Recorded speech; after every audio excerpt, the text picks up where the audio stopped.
मैं class 10 science boards में free के 5 मार्क्स दिलवाने वाली हूँ। यस, बिकॉज आज हम पढ़ने वाले हैं chapter our environment. Class 10 science का सबसे छोटा चैप्टर, सबसे पिद्दू सा चैप्टर, बहुत कम पढ़ना है, लेकिन साथ में आपको फ्री के एक तरीके से 5 नंबर देगा। इतना कम पढ़ के सीधा 5 नंबर, इसको मैं फ्री के मार्क्स ही कहूंगी। So hello everyone, I am Aastha, your biology teacher, your biology mentor, and I welcome you to the one shot of our environment। आज हम our environment को पूरा कवर करेंगे। We will be making sure कि our environment में क्या क्या important topics है, एग्जामिनर क्या क्वेश्चन पूछता है, पिछले सालों में क्या क्वेश्चन आए हैं, and sample paper as well. Last में भी हम कुछ क्वेश्चंस कर रहे होंगे कि किस किस तरीके के क्वेश्चंस है, क्योंकि जब हम जैसे जैसे चैप्टर में आगे बढ़ते जाएंगे ना, और ये इंपॉर्टेंट होता जाएगा और वो क्वेश्चंस फंसने की चांसेस है टुवर्ड्स द एंड जो टॉपिक्स आएंगे। So without wasting much of our time, let's quickly get started. ठीक है यार, सबसे पहले यार आपको पता होना चाहिए जो वर्ड एनवायरनमेंट है इसका क्या मतलब है। एनवायरनमेंट का मतलब है यार हमारी सराउंडिंग्स, आपकी आसपास। फॉर एग्जांपल आप स्कूल जाते हैं, आपके टीचर आपके आसपास में, आपके फेलो स्टूडेंट्स, या फिर मैं कहूँ आपके क्लासमेट्स है ना, आप जाते हैं लॉन में, जाते हैं गार्डन में, जाते हैं अपने स्कूल के, तो वहाँ पे आपको बर्ड्स दिखते हैं, इंसेक्ट्स दिखते हैं, पौधे दिखते हैं, है ना। तो ये सब क्या है, ये पूरा एक आपकी सराउंडिंग है। लेट्स से आप अपने घर पे, आपके आसपास की सराउंडिंग क्या है, आपको प्लेग्राउंड दिख रहा है, आपको पार्क दिख रहा है, आपको आपके रिलेटिव्स दिख रहे हैं, आपको नेबर्स दिख रहे हैं, this is all our surroundings. ठीक है, तो एनवायरनमेंट का मतलब है सराउंडिंग। जब हम अपने एनवायरनमेंट में देखते हैं यार, हम देखते हैं एक लिविंग चीज है और एक नॉन लिविंग चीज होती है। लिविंग जैसे कि बेटा हम है, प्लांट्स है, एनिमल्स है ना। और नॉन लिविंग चीजें क्या होती है बेटा, जैसे कि लेट्स से मैं कहती हूँ एयर हो गया, सॉइल हो गया, वाटर हो गया। क्या बेटा हमारे बीच में कोई डिपेंडेंसी है? क्या हम आपस में किसी भी चीज के लिए डिपेंडेंट है? बिल्कुल यार, तुम एयर से ऑक्सीजन लेते हो, प्लांट सॉइल से पानी लेते हैं।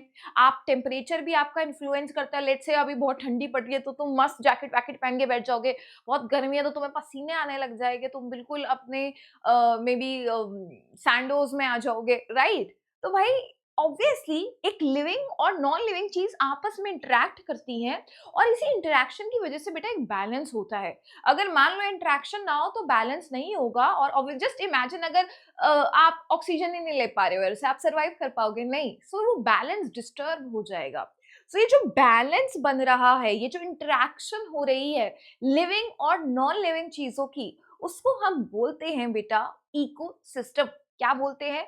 Ecosystem. So what is ecosystem बेटा? जो ये इंटरडिपेंडेंस इंटरैक्शन है, बायोटिक, यानी कि बेटा जब भी वर्ड आपको ये वर्ड दिखे बायोटिक, आप क्लियरली इस बात से समझ जाना वो बात कह रहे हैं लिविंग ऑर्गेनिजम्स की।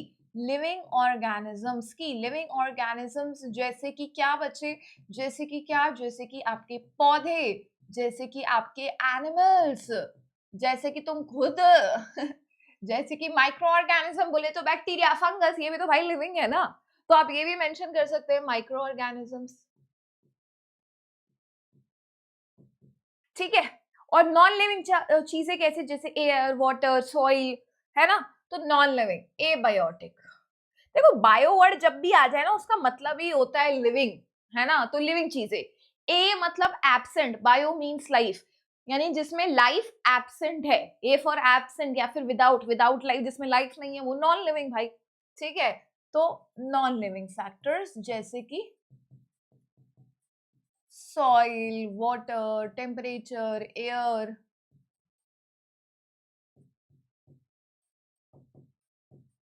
ठीक है जी, ताकि एक बैलेंस बने नेचर में। अब यार इकोसिस्टम ना दो टाइप के होते हैं, या तो नेचुरली नेचर में एग्जिस्ट कर रहे हैं जिसमें आपकी ह्यूमन की इंटरफेरेंस के बिना ही, है ना, so operate in the nature by themselves without any human interference. आपने इंटरफेयर नहीं किया खुद से, भैया बढ़िया जिंदगी जी रहे हैं वो। और बेटा अगर आपने उसमें इंटरफेरेंस कर रहा है, आपने उसको क्रिएट किया, आप उसको मेंटेन कर रहे हैं, तो हम बोलते हैं उसको एंथ्रोपोजेनिक, या फिर मैन मेड, या फिर आर्टिफिशियल इकोसिस्टम, कुछ भी बोल सकते हैं। ठीक है, यानी which is created by man. अब जो नेचुरल इकोसिस्टम है बेटा, वो जो होता है, इसका एग्जांपल अगर हम देखें तो नेचुरल इकोसिस्टम में क्या आता है? नेचुरल इकोसिस्टम में आता है आपका बेटा फॉरेस्ट, आता है आपका लैंड, फॉरेस्ट, डेजर्ट, डेजर्ट। ये क्या हो गया हमारे साथ? डेजर्ट है ना, ग्रासलैंड, आपका बेटा पॉन्ड्स, लेक, चाहे बेटा टेरेस्ट्रियल हो, जैसे फॉरेस्ट, डेजर्ट, लैंड, तीनों के तीनों टेरेस्ट्रियल है, तो चाहे लिख सकते हैं आप टेरेस्ट्रियल बोले तो लैंड पे है। बेटा पानी में भी तो पाया जा सकता है इकोसिस्टम, पानी में भी तो एक इंटरेक्शन है ना, जैसे कि बेटा लेक्स में, रिवर में, सी में, ओशन में, तो ये सब क्या हो गया बेटा, एक्वाटिक। तो बेटा दोनों के दोनों इकोसिस्टम है, चाहे आपका लैंड पे हो तो टेरेस्ट्रियल, अगर पानी में हो तो एक्वाटिक इकोसिस्टम। हर जगह लाइफ भी है, नॉन लिविंग चीज में और उनके बीच का इंटरेक्शन भी है। अब ये नॉन लिविंग अगर मैं या फिर मैं कहूँ आर्टिफिशियल इकोसिस्टम, जिसमें आपने उसको बनाया है, आप उसके कर्ता धर्ता है, आप उसके क्यूरेटर है। जैसे कि बेटा आप एक्वेरियम की बात करते हैं, एक्वेरियम यार तुम खुद सेटअप करते हो, तुम पानी लेके आते हो, तुम उसमें एक ऑक्सीजन का मीटर लगाते हो, तुम मछलियां डालते हो, तुम उसको डेली खाना दे रहे हो, और तुम ही बेटा बीच बीच में पूरे पॉन्ड को ऐसे तुम ही जाके उस एक्वेरियम को साफ करते हो, है ना, क्योंकि डीकम्पोजर्स नहीं है वहां पे, बैक्टीरिया फंगस नहीं है जो बाकी की चीजों को क्लीन करे, जो डेड ऑर्गेनिजम्स है या कोई चीजें मर गई है, आप ही उसको, मछली अगर कोई मर गई है तो हटाते हैं। क्या आप पॉन्ड में ऐसा करते हो? पॉन्ड में बेटा मछलियां भी है, पानी भी है, क्या आप उसको जा जाके डेली वहां पे खाना देते हो? नहीं देते हो। क्या आप जा जाके उसकी सफाई करने बैठ जाते हो पॉन्ड की? नहीं करते हो। क्यों? क्योंकि बेटा वो नेचुरली खुद सेल्फ सस्टेनेबल है, खुद से सेल्फ सस्टेन करता है, वहां नेचुरली बैक्टीरिया फंगस हैं जो उसको क्लीन कर रहे हैं, डिकम्पोज कर रहे हैं। लेकिन एक्वेरियम की बात करूं या फिर मैं कहूं बेटा क्रॉप फील्ड, जब आप एग्रीकल्चर कर रहे हैं, है ना, वो ठीक है, तो गार्डन्स आपके घर के आसपास, आप अपने घर के पास गार्डन बना देते हो, वो सब क्या है बेटा? वो सब आपके द्वारा बनाए गए हैं, आर्टिफिशियल है, मैन मेड है। तो हम इसके लिए एग्जाम्पल क्या देंगे बच्चा पार्टी? हम एग्जाम्पल देंगे यहाँ पे जैसे कि एक्वेरियम, गार्डन, एक्वेरियम,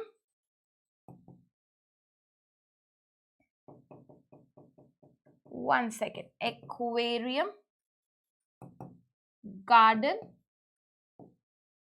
एंड बेटा क्रॉप फील्ड्स। क्रॉप फील्ड बोले तो बेटा एग्रीकल्चर, जहाँ पे आप अपने पूरा प्लांट्स को ग्रो कर रहे हैं, क्रॉप्स को ग्रो कर रहे हैं, फिर उनको हार्वेस्ट करते हैं, वो सब।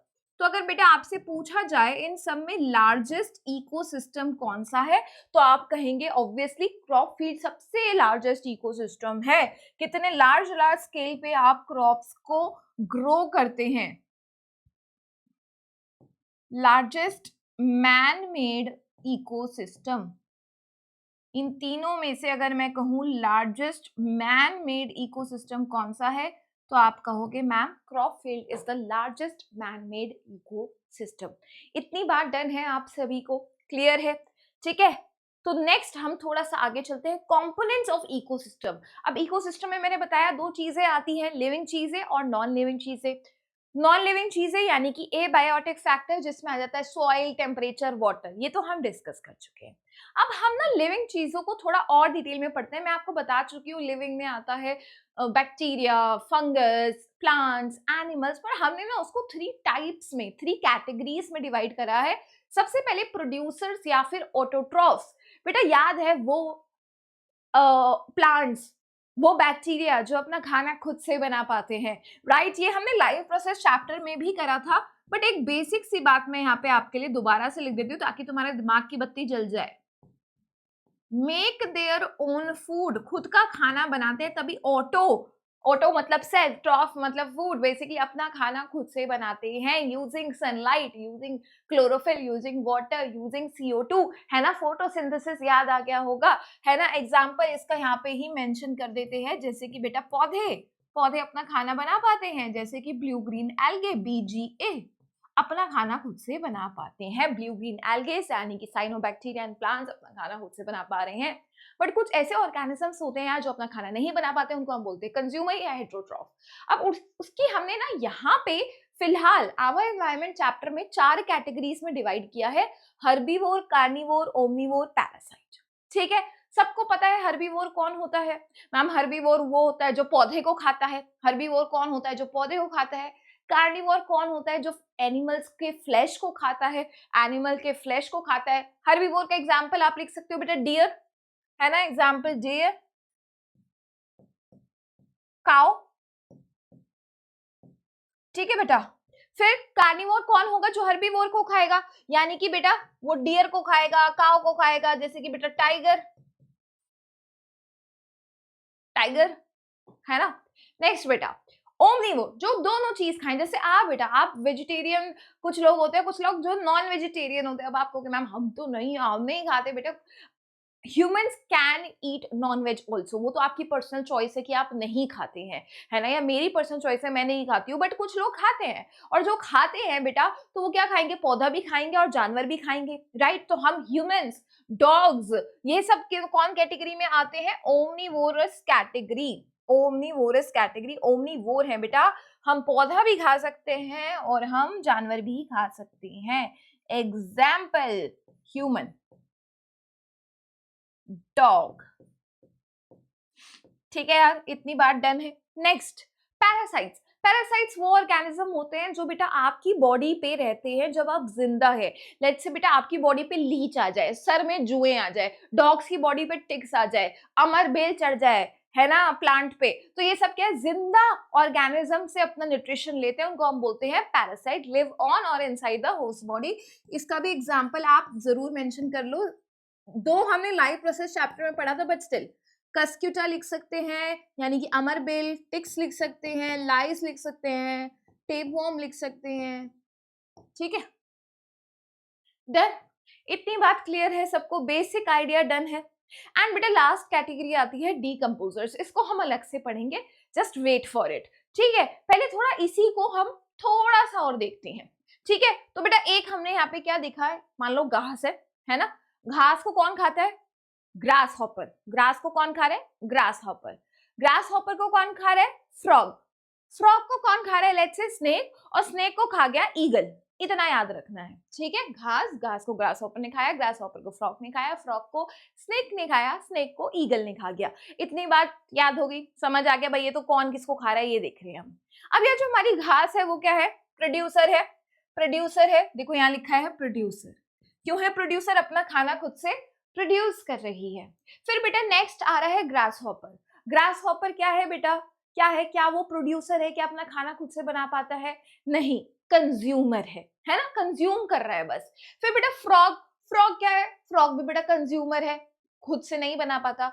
स्नेक कंज्यूमर है, ईगल कंज्यूमर है, आपको पता है सारे एनिमल्स हम कंज्यूमर की कैटेगरी में लाई करते हैं, तो बेटा ये सारे कंज्यूमर है। अब हम इनको अलग कैसे करें, अब जैसे बेटा आप स्कूल में जाते हैं, अपनी क्लास में एंटर करते हो, है ना, तो मे बी आपके अलग अलग नाम है ना, जैसे मेरा नाम आस्था है, किसी का नाम वर्षा होगा, किसी का नाम मे बी राहुल होगा, जो भी है ना। अब उसी तरीके से ऑल्सो आपको एक ना रोल नंबर असाइन कर दिया जाता है, roll number 1, roll number 2, roll number 3, roll number 4। आपको जैसे कोई भी एग्जाम होता है, कोई भी पेपर होता है, आपको उसी रोल नंबर वाइज बैठना है। अभी बोर्ड एग्जाम में भी आपको प्रॉपर रोल नंबर आएगा, admit card by the way release हो गया, गो चेक इट आउट। ठीक है, तो आपको अपने रोल नंबर वाइज बिठा देंगे कि भैया बैठ जाओ। ठीक है, ऐसे ही कुछ होता है। तो सेम बेटा इनको रोल नंबर देता है एक तरीके से, मैं असाइन करना भाई कौन सा पहले नंबर वाला कंज्यूमर है, कौन सा दूसरे पे है। जैसे 10th है, 10th बी, 10th सी, एक अरेंजमेंट होती है ना, सेम बेटा इनको अरेंजमेंट करना है। ऑब्वियसली यार देखो ग्रास हॉपर सबसे पहले आ रहा है कंज्यूम करने के लिए, तो इसको हम बोलते हैं प्राइमरी कंज्यूमर। देखना, प्राइमरी कंज्यूमर। फिर बेटा फ्रॉग आ रहा है सेकेंड नंबर पे, हम उसको बोलेंगे सेकेंडरी कंज्यूमर। फिर स्नेक आ रहा है थर्ड नंबर पे, टर्शरी कंज्यूमर। और बेटा जो आपका हॉक है वो एंड पे आ रहा है, टिप पे आ रहा है, तो हम बोलेंगे एपेक्स, या बेटा क्वार्टरनरी भी बोल सकते हैं, एपेक्स या फिर क्वार्टरनरी कंज्यूमर, ये वर्ड भी इस्तेमाल कर सकते हैं। क्लियर सीन है बेटा, इतना कंज्यूमर के रिस्पेक्ट में क्लियर है आप सबको। सबसे पहले जाएगा उसको प्राइमरी, फिर सेकेंडरी, फिर टर्शरी, फिर क्वार्टरनरी, खत्म कहानी। ठीक है, अब बेटा हर्बीवोर कौन है, कार्निवोर कौन है, उसके रिस्पेक्ट में देखते हैं। देखो ग्रास तो अपना प्रोड्यूस कर रही है, तो अलग कहानी है। जो घास को खाते हैं उसको क्या बोलते हैं, हर्बीवोर। तो बेटा जो घास को खा रहे हैं यानी पौधे को जो खाते हैं उसको बोलते हैं हर्बीवोर। तो यहाँ पे ग्रास हॉपर क्या है, हर्बीवोर है। ठीक है, फिर बेटा अगर मैं बात करूं फ्रॉग की, फ्रॉग क्या हुआ, फ्रॉग सेकेंडरी कंज्यूमर तो है, लेकिन बेटा कार्निवोर है या फिर हर्बीवोर है, मैम कार्निवोर है क्योंकि वो हर्बीवोर को खा रहा है, तो बेटा ये कार्निवोर है। बेटा स्नेक क्या हुआ, स्नेक भी बेटा एक एनिमल को खाता है, तो स्नेक भी क्या है, एक कार्निवोर है। कार्निवोर है। और बेटा ये जो अंत में प्रेजेंट अपनी ईगल है या हॉक है, ये कौन सा है? ये भी बेटा कार्निवोर ही है। This is also carnivore. अब बेटा अगेन यहाँ पे भी कंफ्यूजन आ गई, कौन से नंबर का कार्निवोर है, हमें क्या पता, हमें अरेंज करना है। तो बेटा जो सबसे पहला होता है उसको ना हम कह देते हैं प्राइमरी, वही सेम रूल। तो बेटा ये कौन से नंबर का कार्निवोर है? पहले का, तो पी से पहला, पी से प्राइमरी। ये बेटा दूसरे नंबर का है तो सेकेंडरी, सेकेंड नंबर का है ना सेकेंडरी। ये थर्ड नंबर का है तो टर्शरी कार्निवोर। तो कार्निवोर को कैसे लिखना है ये भी क्लियर है बेटा। कोई भी फूड चेन हो सेम रूल फॉलो होता है, ठीक है। कैसे सेम रूल फॉलो होता है आपको एक एग्जांपल देती हूँ साइड में। लेट्स से बेटा आपकी घास है, घास को बेटा खा रहा है डियर, और डियर को बेटा खा जाता है टाइगर, ठीक है। तो बेटा घास क्या है? घास क्या है मैम? प्रोड्यूसर है, प्रोड्यूसर है, बिल्कुल सही बात है। ऑटोट्रॉफ भी बोल सकते हैं आप इसको। प्रोड्यूसर है क्योंकि इसने खाना अपना खुद से प्रोड्यूस किया। डियर क्या है बेटा? कंज्यूमर है। कौन से नंबर का कंज्यूमर है मैम? सबसे पहले नंबर का कंज्यूमर है, तो मैं इसको प्राइमरी कंज्यूमर कह दूंगी, प्राइमरी कंज्यूमर कह दूंगी क्योंकि सबसे पहले नंबर का कंज्यूमर है। फिर बेटा टाइगर नंबर 2 कंज्यूमर है तो सेकेंडरी कंज्यूमर कह दूंगी, सेकेंडरी कंज्यूमर कह दूंगी। अब बेटा एक और चीज यहाँ पे प्लीज समझिएगा, एक और चीज प्लीज यहाँ पे समझिएगा। अब हमें लिखना है हर्बीवोर और कार्निवोर के सेंस में। कौन सा इनमें से हर्बीवोर है? मैम डियर हर्बीवोर है क्योंकि वो घास खा रहा है। तो याद रखना बेटा डियर जो होगा वो क्या होगा यहाँ पे? हर्बीवोर होगा। अब बेटा यहाँ पे टाइगर क्या होगा? कार्निवोर होगा, या फिर यहाँ पे लिख देंगे नॉर्मल कार्निवोर। ठीक बात है इतना। अब टाइगर को तो कोई खाता नहीं है सच, ठीक है। इतनी बात डन, क्लियर है, डन सीन है, ठीक है। थोड़ा सा आगे चलूं इस कहानी को लेके। अब एक कॉन्सेप्ट आपको यहाँ पे दिख रहा है डीकंपोजर्स। अब ये डीकंपोजर्स का क्या खेल है? लेट्स से बेटा आप मर जाएंगे, मैं मर जाऊंगी, पौधे मर जाएंगे। तो जब बेटा डेड हो जाते हैं प्लांट्स एंड एनिमल्स, तो क्या होता है उनका? तो बेटा उनपे अक्सर आप देखते हैं जैसे कि आपकी कोई सब्जियां सड़ गई है ना। ये अक्सर आपने देखा होगा। लेट्स से मैं आपको एक एग्जांपल देखती हूँ। आप लंच बॉक्स लेके गए होंगे, मेरे साथ ये बहुत बार हुआ है, बहुत बार। मेरी मम्मियाँ इसकी वजह से मेरे को इतनी डांटती है ना मेरी मम्मी इसके लिए कि भाई क्या करती है तू। तो वो क्या स्टोरी है मैं बताती हूँ। तो यार मैं क्या करती हूँ, मेरे को आदत थी जब भी मैं ऑफिस जाती हूँ या स्कूल जाती हूँ तो नॉर्मल डेज तो ठीक है आप लंच बॉक्स निकाल के रख देते हैं। बट कभी कभी क्या होता है यार, बीच में संडे आ जाता है और आप लंच बॉक्स निकालना अपने बैग से भूल गए हैं। आपको रियलाइज होता है मंडे वाले दिन, है ना। अब मे बी या तो आपके घर पे एक्स्ट्रा लंच बॉक्स है, जो कि होता भी था। बट जैसे ही आप वो पुराने लंच बॉक्स को निकालते थे और उसको खोलते थे, आप देखते थे उसमें व्हाइट व्हाइट कलर के, ब्लैक ब्लैक कलर के कुछ स्ट्रक्चर्स ग्रो कर रहे हैं। वो क्या है बेटा? वहां पे फंगस ग्रो कर चुकी है। तो ये जो होते हैं फंगस, बैक्टीरिया, ये होते हैं डीकंपोजर्स। ये डेड चीजों पे, डेड प्लांट्स, डेड एनिमल्स पे फीड करते हैं, उनसे अपना न्यूट्रिशन लेते हैं। तो डीकंपोजर्स जो होते हैं यार, वो ग्रो कर चुके होते हैं डेड चीजों पे, plants and animals, dead plants and animals पे ग्रो करते हैं। तो जो हम सब मर जाते हैं तो हम पे कौन फीड करता है बेटा? यही प्लांट्स, सॉरी यही डीकंपोजर्स फीड करते हैं। तो डीकंपोजर्स क्या है? माइक्रो ऑर्गेनिजम्स है ना। माइक्रो ऑर्गेनिजम्स है। माइक्रो ऑर्गेनिजम्स बोले तो बैक्टीरिया एंड फंगस है ना। हाँ, तो क्या है? माइक्रो ऑर्गेनिज्म है। ये क्या करते हैं बेटा? जो हमारा कॉम्प्लेक्स फूड है, हम क्या है बेटा, हम जब मर जाएंगे हम कॉम्प्लेक्स सब्सटेंस है, हम कॉम्प्लेक्स है। हमारी बॉडी किसकी बनी हुई है? कॉम्प्लेक्स ऑर्गेनिक सब्सटेंस की बनी हुई है। प्रोटीन, प्रोटीन की बेटा आपकी बॉडी किसकी बनी है? Protein, carbohydrates, maybe fats, इन सब की आपकी बॉडी बनी हुई है। डीएनए है ना, ये सब की बॉडी बनी हुई है। तो कॉम्प्लेक्स ऑर्गेनिक सब्सटेंस की आपकी बॉडी बनी हुई है। तो ये क्या करती है? हमारी बॉडी के कॉम्प्लेक्स चीजों को सिंपल चीजों में तोड़ देती है, सिंपल चीजों में तोड़ देती है, सिंपल इनऑर्गेनिक सब्सटेंसेस में तोड़ देती है। ये क्या करता है बेटा? डीकंपोजिशन करता है।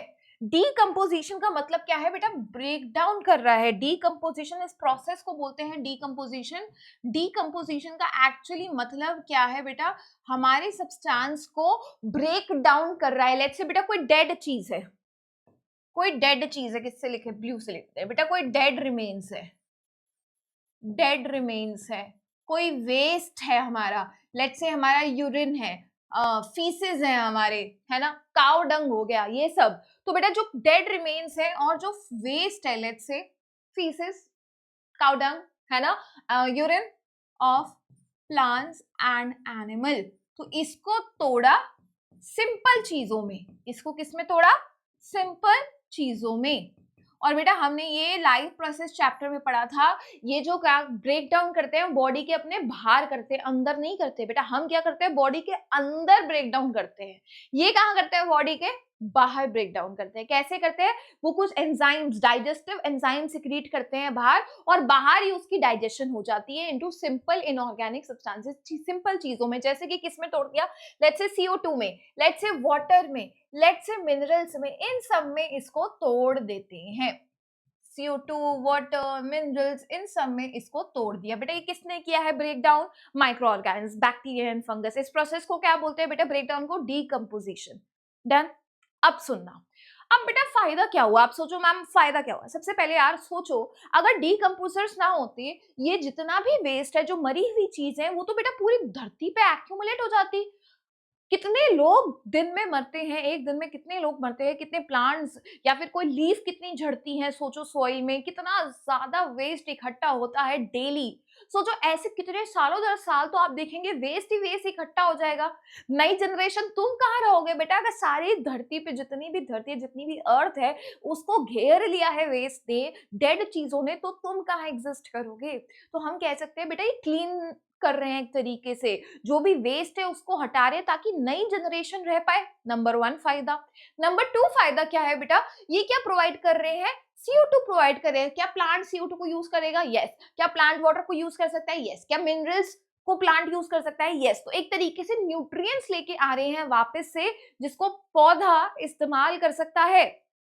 ठीक है, आप देखते हैं। तो बेटा डेफिनेशन देखना, which break down the complex organic present in, कहां प्रेजेंट है बेटा, complex organic substance dead remains में प्रेजेंट है, डेड प्लांट्स एंड एनिमल्स और उनके वेस्ट प्रोडक्ट्स में। किसमें तोड़ रहे हैं, सिंपल चीजों में। तो कॉम्प्लेक्स चीजों को किसमें तोड़ दिया, सिंपल चीजों में। किसने तोड़ा है बेटा, डीकंपोजर्स ने, है ना। नेक्स्ट चीज क्या कर रहे हैं बेटा, डीकंपोज कर रहे हैं डेड रिमेन्स को, इसलिए बेटा क्लीन की तरह काम कर रहे हैं, क्लेंजिंग एजेंट की तरह काम कर रहे हैं, एनवायरमेंट को क्लीन कर रहे हैं। एनवायरमेंट क्लीन होगा तभी नई जनरेशन के लिए स्पेस होगी। तो हम ये कहां कह सकते हैं, लिखा है ये बात, नहीं लिखा है तो हम ये बात ऐड कर लो, therefore making space for newer generation। ठीक बात है। नेक्स्ट चीज, और बेटा सॉइल की फर्टिलिटी बढ़ गई क्योंकि सॉइल में CO2, सॉइल में मिनरल्स आ गया है ना। तो it adds minerals, it add nutrients into the soil, तो हम कहेंगे सॉइल की फर्टिलिटी बढ़ गई।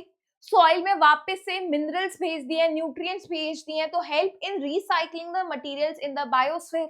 अब लेट्स से कोई कहे मैम अगर बायोस्फीयर में, अगर लेट्स से हमारे एनवायरनमेंट में, हमारे अर्थ में डीकंपोजर्स ही नहीं है, तो आप क्या कहोगे भाई, ना स्पेस होगी नई जनरेशन के लिए, ना क्लीन होगा, ना न्यूट्रिएंट्स मिलेंगे। 3 लॉस है, ठीक है। The earth would have been a heap, heap बेटा पहाड़ बन जाएगा पूरा। अगर डीकंपोजर्स नहीं है तो पहाड़ बन जाएगा डेड ऑर्गेनिजम्स का, एंड ऑल्सो रिसाइकलिंग भी नहीं होगी, रिसाइकलिंग भी नहीं होगी। ये पॉइंट बेटा बहुत बहुत इन्वायरमेंट में तो इम्पोर्टेंट है ही बेटा, इन्वायरमेंट के लिए तो ये इम्पोर्टेंट है, लेकिन उससे ज्यादा इम्पोर्टेंट है आपके क्लास 10th बोर्ड एग्जाम्स के लिए, है ना। क्लास 10th बोर्ड एग्जाम में इस पे से बहुत बहुत बार क्वेश्चन पूछा गया है, डीकंपोजर्स क्या होते हैं, पूरा टॉपिक इनफैक्ट, है ना। डीकंपोजर्स क्या होते हैं ये पूछ लेते हैं, डीकंपोजर्स के एग्जाम्पल क्या है, डीकंपोजर्स करते क्या है, डीकंपोजर्स का रोल क्या है, डीकंपोजर्स नहीं होंगे तो क्या होगा। मतलब इस पेज पे से हर तरीके से क्वेश्चन आया हुआ है, तो आपको याद रखना है। इस तरीके से देखो फंगस ग्रो करती है और वो ग्रो करके क्या कर रही है, क्या इतनी बात आप सभी बच्चों को क्लियर है। चलें आगे, चलो भाई लेट्स मूव अहेड। क्वेश्चन पिछले साल ही आए हैं, देखो यार मैंने कहा था इस पे से क्वेश्चन आया है और मैं आपको दिखाऊंगी किस किस तरीके के क्वेश्चन आते हैं। डीकंपोजर्स क्या होते हैं आप बता सकते हैं, है ना। माइक्रो ऑर्गेनिजम्स होते हैं जो कॉम्प्लेक्स ऑर्गेनिक सब्सटेंसेस को सिंपल में तोड़ते हैं, जो न्यूट्रिएंट्स लेते हैं dead remains of plants and animals से। एग्जांपल बैक्टीरिया, फंगस, बैलेंस कैसे लेके आते हैं वो भी हम बता चुके हैं भाई। क्लीन कर रहे हैं एनवायरनमेंट को, न्यू जनरेशन के लिए स्पेस दे रहे हैं, न्यूट्रिएंट्स की रिसाइकलिंग कर रहे हैं। This can be done very very easily. हर चीज मैंने इस पेज पे लिखी है and that will be all for you. ठीक है, चलो अब आते हैं फूड चेन पे। बेटा ये जो हमने बनाई थी ना यहाँ पे, What was this? This was nothing but a food chain. Chain का मतलब क्या होता है यार? कभी कभी आप स्कूल में कोई गेम खेलते हैं या फिर असेंबली में जाते हैं तो आपको कहते हैं कि भाई एक चेन बना के खड़े हो जाओ। आप क्या करते हैं, एक दूसरे का, आपने आगे वाले इंसान का और पीछे वाले पर्सन का आप हैंड पकड़ के ऐसे खड़े हो जाते हो और पूरी एक चेन बना लेते हो। ऐसे ही कुछ होता है। चेन क्या होता है? सीक्वेंस में आप खड़े हो गए। तो सेम बेटा, what is food chain? Food chain क्यों बोला? चेन का मतलब है सीक्वेंस। किसकी सीक्वेंस है बेटा? ये ऑर्गेनिज्म की। अब ये फूड चेन क्यों है? क्योंकि बेटा ये जो सीक्वेंस बनी है, जो चेन बनी है, वो आपस में डिपेंडेंट है। किसके लिए भाई? फूड के लिए। ये क्यों चेन बन गई है भाई? क्योंकि आपस में फूड के लिए डिपेंडेंट है ना। तो this sequence of organism which are dependent for food, मतलब इससे आपको पता लगता है कौन किसको खा रहा है। Who eats whom? Grasshopper grass को खाता है, फ्रॉग ग्रास हॉपर को खाता है। So you get to know who is eating. इतनी बात डन फूड चेन की। ठीक है, अब बेटा फूड चेन में ना हम क्या करते हैं, हम अगेन एक रोल नंबर असाइन करना है। अब बेटा मैंने आपको कार्निवोर और कंज्यूमर की हेल्प से तो मैंने बता दिया है कि आपको कैसे असाइन करना है, प्राइमरी कौन होगा, सेकेंडरी कौन होगा, ये आपको क्लियर है। लेकिन बेटा ये पूरी फूड चेन है, फूड चेन घास से शुरू होती है, घास से, स्टार्टिंग फ्रॉम ग्रास। तो याद रखना, ग्रास को हम क्या नंबर देते हैं? नंबर 1 देंगे। तो ये क्या होगा? Traffic level 1। ट्रॉफिक लेवल 1 एक तरीके से फूड चेन का रोल नंबर है। तो ट्रॉफिक लेवल 1 कौन है बेटा? ग्रास। अगर आपसे पूछे ट्रॉफिक लेवल टीएल, मैं ना शॉर्ट में लिख देती हूँ, यहाँ पे लिख देती हूँ टीएल वर्ड बेटा मैं यूज करूंगी ट्रॉफिक लेवल के लिए। ट्रॉफिक लेवल क्या है बेटा? हर लेवल है, लेवल सबके निकलेंगे, तो बेटा वही लेवल निकल रहे हैं ये। ठीक है, हर लेवल है, हर स्टेप है फूड चेन का। तो नंबर 1 पे कौन है भाई? अपने नंबर 1 पे घास है, तो ट्रॉफिक लेवल 1। फिर बेटा ये है ग्रास हॉपर, ट्रॉफिक लेवल 2। फिर traffic level 3, trophic level 4 and trophic level 5। बेटा अंत में जब भी मर जाएंगे, लास्ट में हमेशा अगर पूछे end of the food chain में कौन होता है, लास्ट ट्रॉफिक लेवल ना डीकंपोजर्स का ही होगा। इसको कोई हम नंबर नहीं लिख रहे हैं, 6 विक्स नहीं लिख रहे हैं, बट याद रखना लास्ट ट्रॉफिक लेवल पे डीकंपोजर्स होते हैं। इसको कोई नंबर नहीं दोगे तुम, बट याद रखना एंड में बेटा यही पाए जाएंगे। तो अगर आपसे पूछे कोई 5 स्टेप फूड चेन बनाओ, 5 स्टेप है ना, 1 2 3 4 5, हाउ मेनी स्टेप्स? 5। तो ये कितने की फूड चेन है? 5 स्टेप फूड चेन। 5 स्टेप है टोटल। क्लियर सीन है इतना? अब बेटा इस वाले पे आओ, how many steps are there? देखना, ग्रास को क्या दोगे तुम?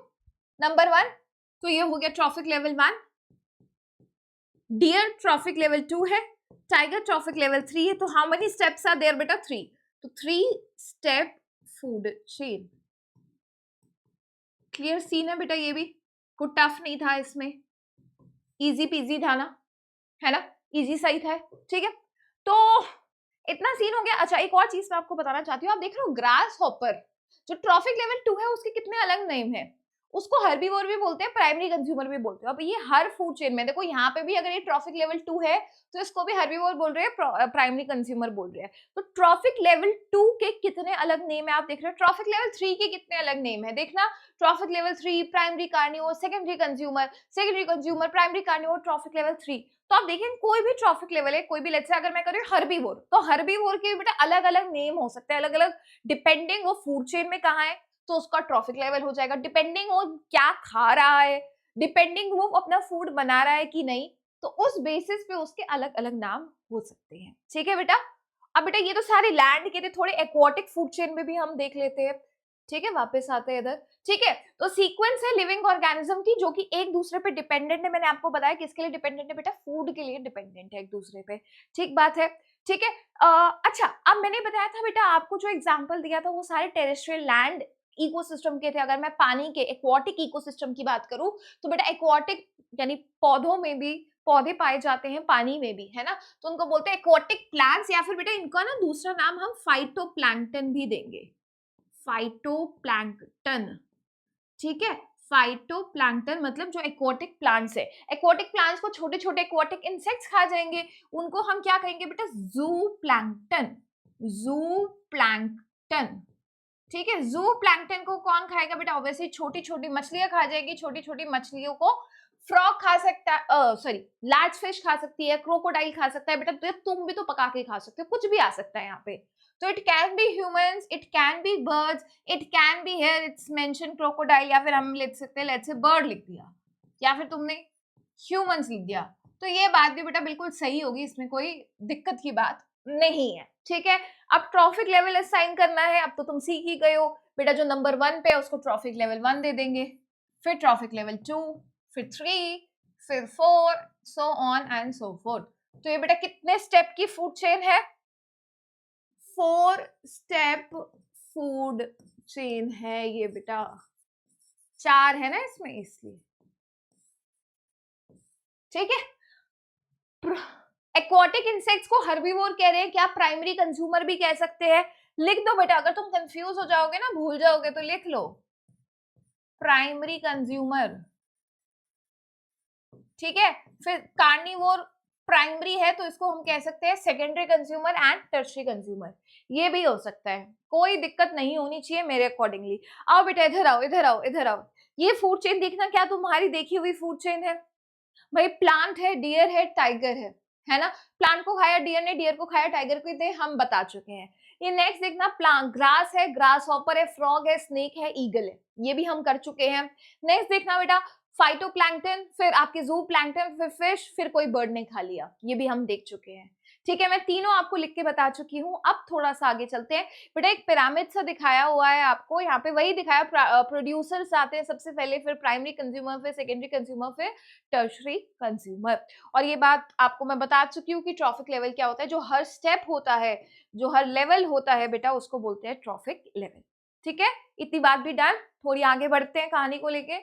अब आपको क्या याद रखना है, अच्छा इस पे एक सेकंड में आते हैं, पहले हम एनर्जी फ्लो करेंगे, फिर हम पॉइंट्स टू रिमेंबर पे आएंगे। ठीक है, एनर्जी फ्लो, अब ये क्या है यार, आप खाना क्यों खाते हो मैम, क्योंकि एनर्जी मिले। So ultimately the point is all about energy, energy का पॉइंट है। तो बेटा ऑब्वियसली जब हम फूड चेन की बात करें, उसमें एनर्जी फ्लो कर रही है एक ऑर्गेनिज्म से दूसरे ऑर्गेनिज्म में, इसी को हम स्टडी कर रहे हैं। अब वो याद रखना, वो हमेशा होती है यूनिडायरेक्शनल। अब ये यूनिडायरेक्शनल का क्या मतलब है, सबसे पहले तो ये समझते हैं। यूनिडायरेक्शनल का बेटे मतलब ये है कि यूनिडायरेक्शनल का मतलब ये है बेटा, लेट्स से बेटा कोई प्लांट है, उससे एनर्जी किसमें ट्रांसफर होगी, उससे एनर्जी चलेगी हर्बीवोर में, ये एनर्जी का ट्रांसफर हुआ, प्लांट हर्बीवोर को खाना एनर्जी मिली प्लांट को खाकर, एनर्जी का ट्रांसफर हो रहा है, हर्बीवोर ने जब पौधे को खाया भैया मस्त एनर्जी मिली।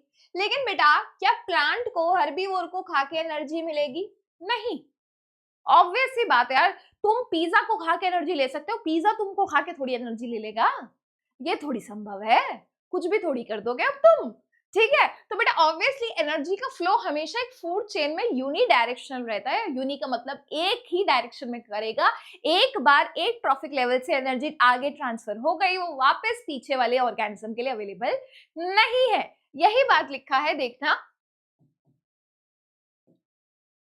देखना। अगर बेटा लेट्स से, अच्छा पौधे को किससे एनर्जी मिलती है मैम, सन से मिलती है, ऑब्वियसली सनलाइट को एब्जॉर्ब करता है ना वो, तो देखना अगर एक बार जो एनर्जी कैप्चर कर ली है प्लांट्स ने, वो वापस से सन के पास थोड़ी जाएगी, एंड सेम बेटा अगर एनर्जी पास हो चुकी है हर्बीवोर के पास, तो वो वापस ऑटोट्रॉफ के पास थोड़ी जाएगी, हर्बीवोर के पास चली गई तो वापस थोड़ी जाएगी, ये बात लिखी है।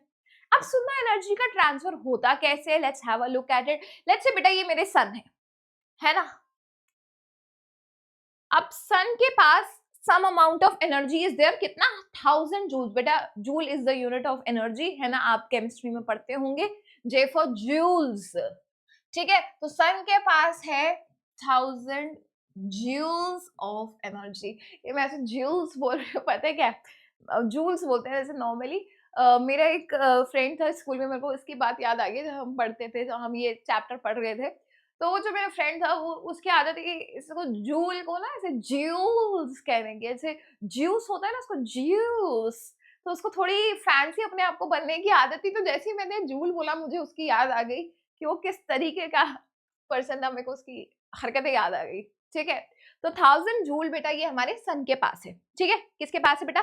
सन के पास 1000 जूल है। तो बेटा आप सन से कौन एनर्जी लेता है? पौधा लेता है, पौधा लेता है भाई, प्लांट्स। तो बेटा प्लांट के पास कितनी एनर्जी ट्रांसफर होगी? याद रखना सिर्फ 1%। पौधा सिर्फ, बेटा सन आ तो रही है बट वो कितनी अब्सॉर्ब कर पाएगा? पौधा कितनी एनर्जी अब्सॉर्ब कर सकता है? ओनली बेटा, ओनली एंड ओनली 1%। अब 1% कैसे निकालेंगे बेटा? सिंपल सी बात है, 1000 का 1%, 1% का मतलब क्या है? 1 डिवाइडेड बाय पर सेंट, सेंट बोले तो 100, यानी 100 से डिवाइड कर देंगे, यानी आंसर क्या आएगा बेटा? 10 जूल। क्या आएगा? 10 जूल। तो पौधे के पास एक्चुअली कितनी एनर्जी आएगी बेटा? सिर्फ 10 जूल्स।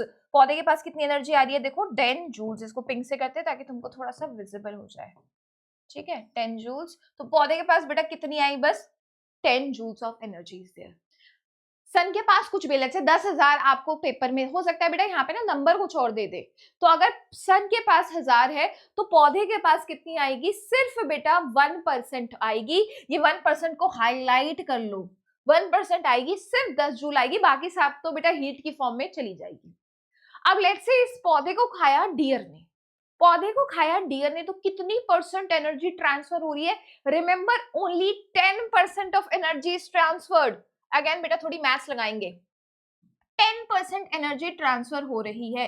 10% का क्या मतलब है बेटा? 10 जूल का 10 जूल्स का 10%, यानी बेटा अगर सिंपल, चलो ये तो मैंने पूरी इतनी बड़ी तुम्हारे को मैथ्स करके दिखा दी, 1 जूल जाएगी, बट सिंपली आपको क्या करना है? 10% का मतलब होता है आपको डिवाइड कर देना है 10 से, है ना? 10 से डिवाइड करना है आपको। तो 10 जूल को अगर ऑब्वियसली एक जीरो हटा देंगे तो 1 जूल आ जाएगी। तो डियर के पास कितनी आई? 1 जूल। अब ये डियर को कौन खाता है?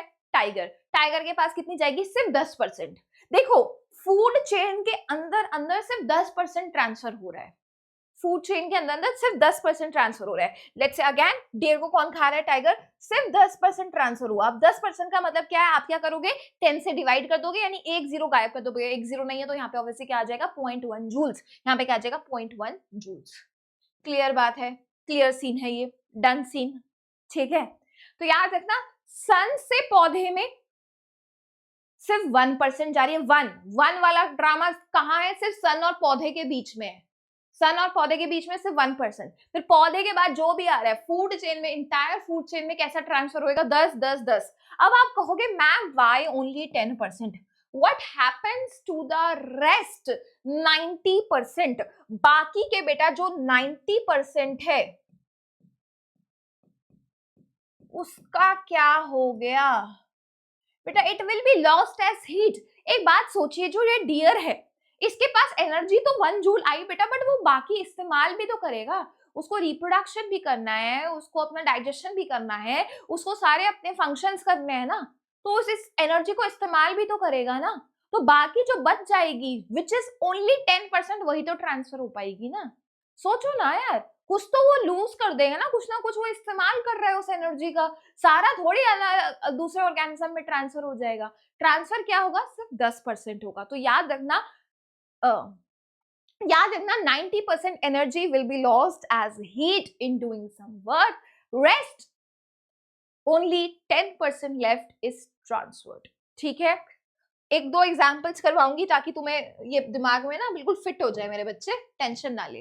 ठीक है, तो एज इट मूव्स प्रोग्रेसिवली, जैसे वो आगे जा रहा है अलग अलग ट्रॉफिक लेवल से, तो वो वापस अवेलेबल नहीं है प्रीवियस लेवल के लिए। तो हम देख चुके हैं भाई, अगर एक बार प्लांट से डियर में चला गया तो डियर से प्लांट के लिए अवेलेबल नहीं है।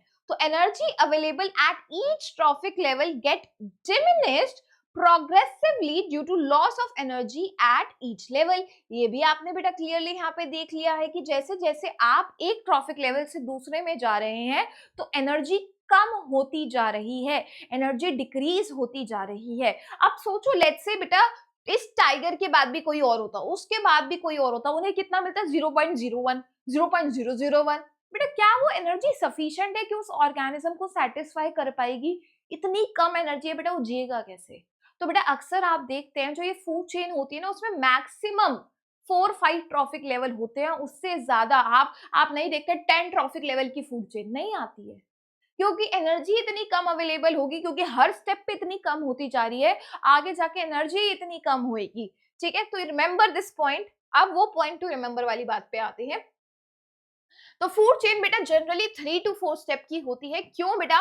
क्योंकि the loss of energy at each step is so great, इतनी ज्यादा है कि बहुत कम यूजेबल एनर्जी बचती है आफ्टर 4 लेवल्स। उसके बाद एनर्जी इतनी कम बचती है विच इज नॉट सफिशिएंट, वो इनफ है ही नहीं, वो इतनी कम है बेटा कि वो सेटिस्फाई ही नहीं कर पाएगी उस ऑर्गेनिज्म की नीड को। क्लियर बात है, ये भी डन है। चलिए अब बेटा एक और चीज आप देखेंगे, तो हमने क्या कहा बेटा, ट्रॉफिक लेवल लेट्स से ये 1 है, ये ट्रॉफिक लेवल 2 है, ये ट्रॉफिक लेवल 3 है, ये ट्रॉफिक लेवल 4 है। तो जैसे जैसे आप एक ट्रॉफिक लेवल से आगे जा रहे हैं फूड चेन में, आप क्या देख रहे हैं बेटा, जैसे जैसे आप एक ट्रॉफिक लेवल से दूसरे में जा रहे हैं, आप देख रहे हैं एनर्जी कम होती जा रही है, एनर्जी इज रिड्यूसिंग। ये बात फिक्स हो गई दिमाग में, ठीक है। नेक्स्ट बात आपको क्या याद रखनी है, जैसे आप एक ट्रॉफिक लेवल से दूसरे में जा रहे हैं नंबर भी कम होता है। जस्ट सोचो ना यार, अगर लेट्स से इस वाले एग्जांपल में ही हम ले लें, इस वाले एग्जांपल में ही हम ले ले बेटा, मान लो टाइगर है, टाइगर का नंबर है बेटा 10 और बेटा डियर है सिर्फ 5। बेटा ये बाकी के टाइगरों का क्या होगा? ये तो 5 डियर तो एक ही टाइगर खा जाएगा, 5 डियर तो एक ही टाइगर खा जाएगा, लेट्स से 2 टाइगर खा जाएंगे, बाकी का क्या होगा? तो सेटिस्फाई नहीं कर पाएगा, तो एग्जिस्ट ही नहीं कर पाएगा। इस तरीके से आधे टाइगर ऐसे मर के भूखे बैठ जाएंगे, सारे डियर खत्म एक टाइम। ऑब्वियसली जैसे सोचो ना 5 है, ये तो लेट्स से एक ही दिन में सारे खत्म, फिर नेक्स्ट डे क्या होगा? नेक्स्ट डे डियर भी नहीं है, टाइगर भी नहीं है, सब खत्म, दुनिया खत्म, है ना? ऐसा नहीं होता है। तो याद रखना हमेशा बेटा, जैसे जैसे हम आगे चल रहे हैं ना, तो ऑर्गेनिज्म का नंबर कम होगा। तो याद रखना हमेशा डियर ज्यादा होंगे, लेट्स से ये होंगे 150, टाइगर होंगे 10, पौधे बेटा और ज्यादा होंगे, लेट्स से पौधे होंगे 1000। तो हमेशा बेटा जैसे आप एक फूड चेन में आगे बढ़ते हैं, तो नंबर भी ऑर्गेनिजम्स का कम होता रहता है। तो आपसे पूछे मैक्सिमम नंबर किसका होगा, आप कहोगे मैक्सिमम नंबर पौधे का होगा। आपसे कोई कहे मैक्सिमम एनर्जी किसके पास होगी, आप कहोगे मैम मैक्सिमम एनर्जी पौधे के पास ही होगी। ठीक है, डन है। तो हम यहाँ पे एक और चीज मेंशन कर लेंगे भाई, जो हम यहाँ लिख रहे थे, कहाँ बता रही थी मैं आपको ये चीज, वेयर इज दैट पॉइंट, कहाँ हो तुम, कहाँ हो तुम। चलो, तो ये हम कहते जैसे हम आगे बढ़ रहे हैं बेटा, नंबर ऑफ ऑर्गेनिजम्स भी कम हो रहे हैं, यानी मैक्सिमम नंबर किसका होगा, प्लांट्स का होगा, और मिनिमम जो सबसे एंड में है उसका होगा। ठीक है, क्लियर बात है। जैसे जैसे आगे बढ़े नंबर ऑफ ऑर्गेनिजम्स भी कम हो गया। So they are generally a greater number of individual at lower trophic level. जितना ट्रॉफिक लेवल कम, उतने ज्यादा ऑर्गेनिजम्स होंगे, एंड सबसे ज्यादा किसके होते हैं, प्लांट्स के होते हैं। बता दिया ये बात भी आपको। ठीक है, कॉन्सेप्ट क्लियर है, कॉन्सेप्ट क्लियर होना बहुत जरूरी है। ठीक है, अब बेटा एक क्वेश्चन यहाँ पे हम करते हैं, सॉल्व करने की कोशिश करते हैं। लेट्स से बेटा, एक सेकेंड, इसको हम ठीक करते हैं, एक सेकेंड का आप मुझे टाइम दे दीजिए। हाँ जी, एक क्वेश्चन हम करने की कोशिश करते हैं यार। लेट्स जस्ट इमेजिन आपके पास सन है, ठीक है, फिर प्लांट है, फिर ग्रास हॉपर है, लेट्स से ग्रास है, ये ग्रास हॉपर है, फिर लेट्स से फ्रॉग है, और बेटा आपके पास है अंत में लेट्स से कोई बर्ड है, स्नेक है, एंड लेट्स से ईगल है। ये बेटा फूड चेन आपको लेट्स से दी हुई है, ठीक बात। This is the food chain given to you. अब बेटा आपको ना कह दिया गया है, आपको क्या कह दिया गया है, लेट्स से कह दिया है ग्रास हॉपर के पास 10 जूल्स कर देते हैं, 10 joules of energy is there. Grasshopper के पास 10 जूल एनर्जी के हैं। तो आपसे पूछा है बेटा, आपसे पूछ लिया, इसको एक और टर्न में मैं करती हूँ, ट्रॉफिक लेवल 5 के पास कितना होगा, और बेटा अगर पूछ लिया जाए प्रोड्यूसर के पास कितना होगा। ये दो क्वेश्चन आपसे पूछ लिए गए हैं भाई। आपसे पूछ लिया प्रोड्यूसर के पास कितना है, और आपसे पूछ लिया ट्रॉफिक लेवल 5 के पास कितना है। या फिर बेटा इसको ना किसी और तरीके से भी पूछ लेते हैं, बेटा आपसे पूछ लिया लेट्स से टर्शरी कंज्यूमर के पास कितना है। बट आई मेंट टू से कि आपसे क्वेश्चन अलग अलग तरीके से बोर्ड एग्जाम में पूछे जाते हैं, तो आप केपेबल होने चाहिए आंसर करने के लिए। अब देखो, सबसे पहले ट्रॉफिक लेवल 5 का पूछा है, तो पहले मेरे को ट्रॉफिक लेवल का आइडिया होना चाहिए कि भाई प्लांट सबसे नंबर 1 का ट्रॉफिक लेवल है, ऑब्वियसली ट्रॉफिक लेवल 1 है ये, ग्रास हॉपर ट्रॉफिक लेवल 2 है, फ्रॉग ट्रॉफिक लेवल 3 है, स्नेक ट्रॉफिक लेवल 4 है, ईगल ट्रॉफिक लेवल 5 है। ये तो आप सबको पता है। नेक्स्ट हम देखते हैं with respect to producer and consumer का कॉन्सेंट। ठीक है, तो बेटा प्लांट क्या है, ऑब्वियसली मैम प्रोड्यूसर है। ठीक है, फिर आपसे क्या कंज्यूमर के सेंस में बोलूं बेटा, ये नंबर 1 का कंज्यूमर है, ये नंबर 2 प्राइमरी 1 डिग्री में वर्ड यूज कर रही हूँ प्राइमरी के लिए, है ना। ये सेकेंडरी कंज्यूमर है, सेकेंडरी कंज्यूमर, ये टर्शरी कंज्यूमर है, फिर ये क्वार्टरनरी कंज्यूमर है ना।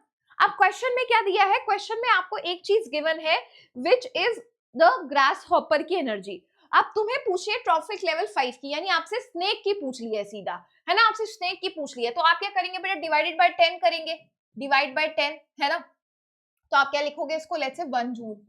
फिर स्नेक के पास कितनी आएगी, 0.1 जूल।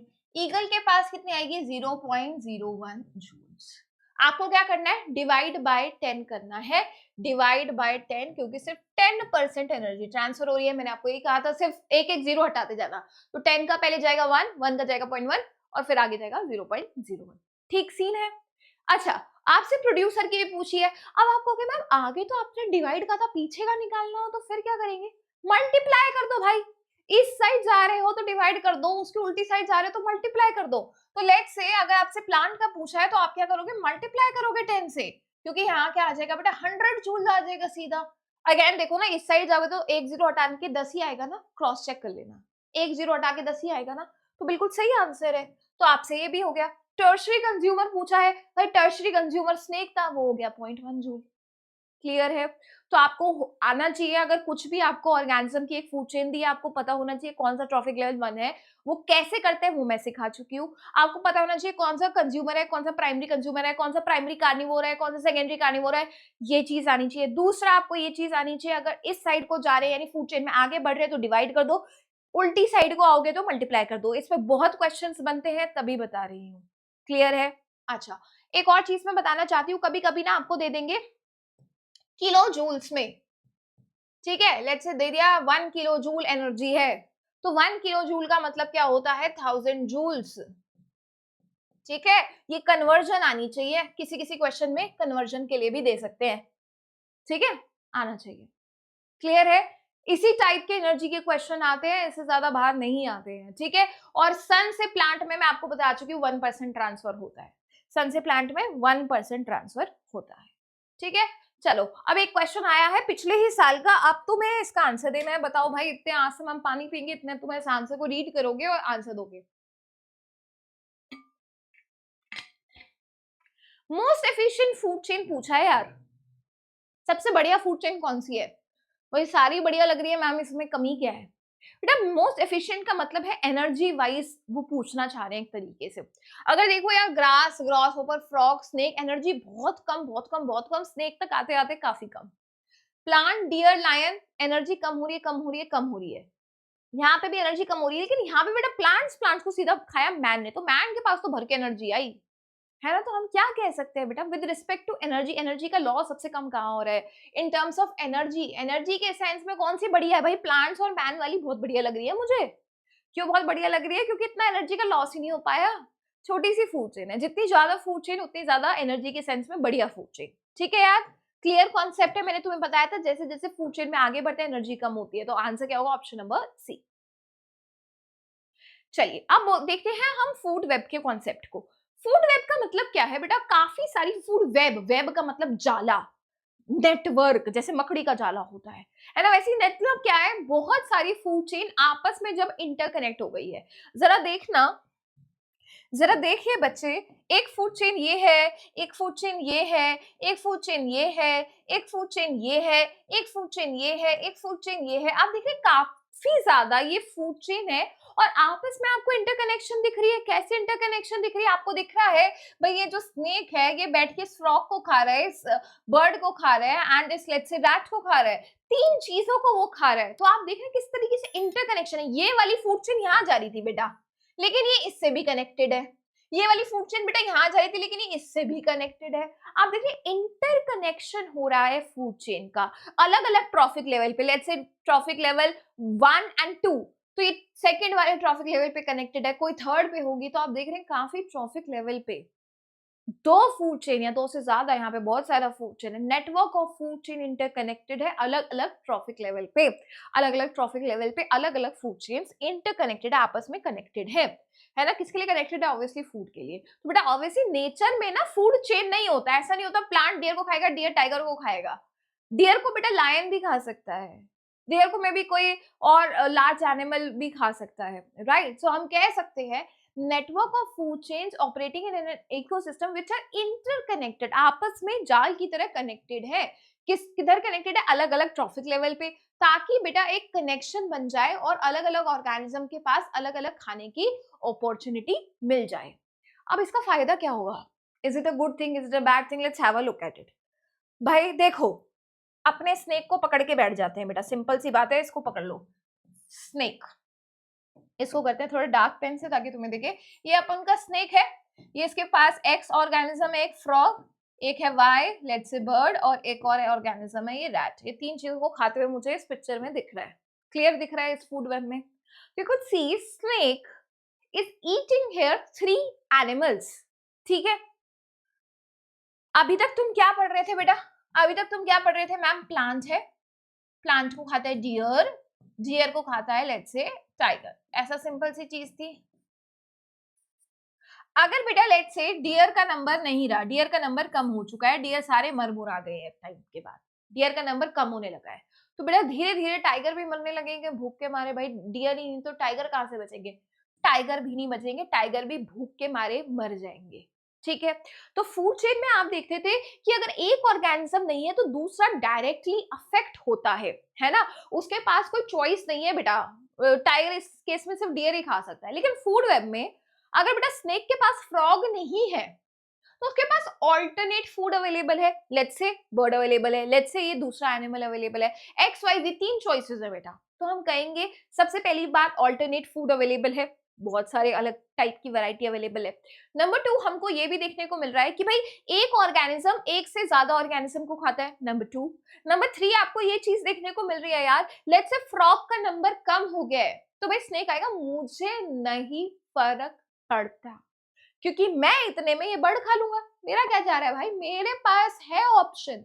जिसके पास ऑप्शन नहीं है ना वो सफर करे, ठीक है। तो इसके पास तो बड़ा ऑप्शन है, इसने बर्ड को खा लिया, ठीक है। इसके पास ऑप्शन है, इसने इसको खा लिया। तो नहीं है तो नहीं रहे भाई। जैसे कुछ दोस्त होते हैं ना यार, है ना, वो तुम्हारे को दगा दे देते हैं, धोखा दे देते हैं।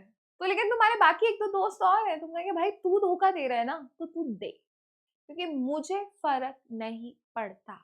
लेकिन बेटा अगर तुम एक ही चीज पे डिपेंडेंट हो, एक ही तुम्हारा वही दोस्त है और वही तुम्हें दगा दे दे बेटा, तो तुम्हारी दुनिया हिल जाएगी। तो सेम कॉन्सेप्ट है, इस बेचारी की दुनिया हिल गई लेकिन इसकी नहीं हिली क्योंकि इसके पास इतनी अपॉर्चुनिटीज थी। बट यार मैं कहूंगी एक ही दोस्त ना एनफ होता है, अगर एक अच्छा दोस्त है वो बहुत जरूरी है, ठीक है। एनीवेज ठीक है, तो हम कह रहे हैं कि अगर फ्रॉग का नंबर कम भी हो गया तो भी बढ़िया, स्नेक अपनी जिंदगी जिएगा, उसका नंबर बहुत फर्स्ट क्लास से बहुत बढ़िया से चलेगा, तो इकोसिस्टम में स्टेबिलिटी रहेगी। यहाँ देखो बेटा सारी स्टेबिलिटी खराब, डियर खराब तो टाइगर भी खराब, पूरी फूड चेन ही गड़बड़ा गई, पूरा इकोसिस्टम गड़बड़ा गया। यहाँ नहीं है ऐसा बेटा, यहाँ पे मस्त स्टेबिलिटी है, ठीक है। तो ये पॉइंट्स याद रखेंगे आप। इधर आ जाओ अब। A food web keeps the ecosystem stable by regulating the population size of different organism। मैंने देखा किस तरीके से उसको रेगुलेट कर रहा है, ठीक है। If one source become scarce, scarce का मतलब क्या है बेटा? कम हो जाए। scarce का मतलब क्या है? कमी पड़ जाए। अगर एक फूड का वैरायटी कम हो गई, लेट्स से बेटा मैंने कहा फ्रॉग कम हो गया, तो बेटा वो सरवाइव कैसे करेगा? वो स्विच कर लेगा अनदर पे, अपनी जिंदगी जीने के लिए बेटा किसी और को खा लिया उसने, उसका कह रहा है मेरा क्या जा रहा है।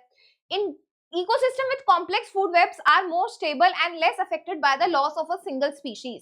इसका मतलब क्या है बेटा? इसका मतलब यही है, लेट्स से अगर फ्रॉग खत्म हो गए तो अफेक्टेड नहीं होगा ये पूरा, है ना, अपना बढ़िया स्नेक ईगल खा के जिंदगी जी जाएगा। लेकिन वहां पे प्लांट डियर, टाइगर में डियर नहीं है तो पूरा पूरा का पूरा बेटा स्टेबिलिटी की बैंड बच जाएगी। क्लियर है फूड वेब क्या होता है, उसके एडवांटेजेस क्या है, क्या रोल है, क्लियर है सबको? चलिए आगे। तो बेटा आगे चलते हैं थोड़ा सा इस कॉन्सेप्ट को लेके। अब हम आ जाते हैं बायोमैग्निफिकेशन। अब बायोमैग्निफिकेशन क्या चीज है, let's have a look at it. अब मान लो यार आपके प्यारे प्यारे प्लांट्स हैं, आपने फील्ड में अपने सुंदर सुंदर प्लांट्स ग्रो करे हैं। अब उन प्लांट्स पे आ गए हैं पेस्ट, बोले तो इंसेक्ट आ गए हैं, शैतान इंसेक्ट प्यारे प्यारे प्लांट्स पे। फार्मर कहेगा भाई ये क्या बकवास है, इसको हटाओ, हटाओ इसको। तो यहाँ पे अपना फार्मर आएगा, अपना ये अपना फार्मर आ गया, भाई आओ फार्मर आओ। अब फार्मर ने क्या किया, इस पे स्प्रे कर दिया पेस्टिसाइड। पेस्ट बोले तो बेटा जैसे जो ये इंसेक्ट होते हैं, साइड बोले तो मारना। तो इस पेस्ट को मारने वाली चीजें यानी कुछ केमिकल स्प्रे कर दिया, पेस्ट मर गया। लेकिन हुआ क्या यार, ये पेस्टिसाइड ना बहुत खतरनाक चीज है। One of the example of pesticide is DDT. One of the example of pesticide is DDT. कहाँ लिखे हैं इस बात को, यहाँ लिख देती हूँ, एग्जाम्पल डीडीटी। ये बेटा पेस्टिसाइड है। अब ये हार्मफुल है, क्यों हार्मफुल है बेटा, क्योंकि नॉन बायोडिग्रेडेबल है। अगर बॉडी में आया ये तो बॉडी इसको ना तोड़ सकती है ना एलिमिनेट कर सकती है, तो फिर क्या होगा, सिर्फ इकट्ठा हो सकता है, सिर्फ इकट्ठा हो सकता है। ठीक है, okay let's say obviously spray किया। अब ये कहाँ चला जाएगा, पेस्टिसाइड कहाँ चला गया बेटा, यहाँ से पेस्टिसाइड कहाँ चला गया, सॉइल में चला गया। या फिर बेटा क्या हो सकता है, सॉइल से बह के वो पानी में चला जाए, पानी में चला जाए, है ना। तो या तो सॉइल में चला गया या पानी में चला गया।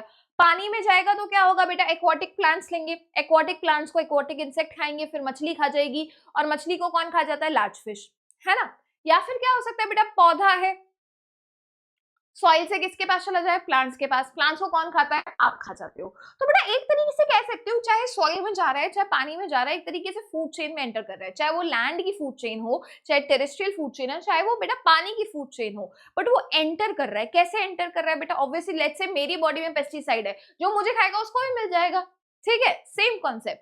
सो लेट्स से पानी में है, तो जिसने पानी को कंज्यूम किया, जो एक्वाटिक प्लांट्स है वो पानी को ले रहे हैं, तो उनके पास भी एंटर होगा, है ना। अब एक्वाटिक प्लांट्स को खाया इंसेक्ट ने, उसके पास भी चला गया। अब एक एग्जांपल देखते हैं बेटा, यहाँ पे एक एग्जांपल देखते हैं पिद्दू सा। ला ला ला ला, okay let's do it with yellow.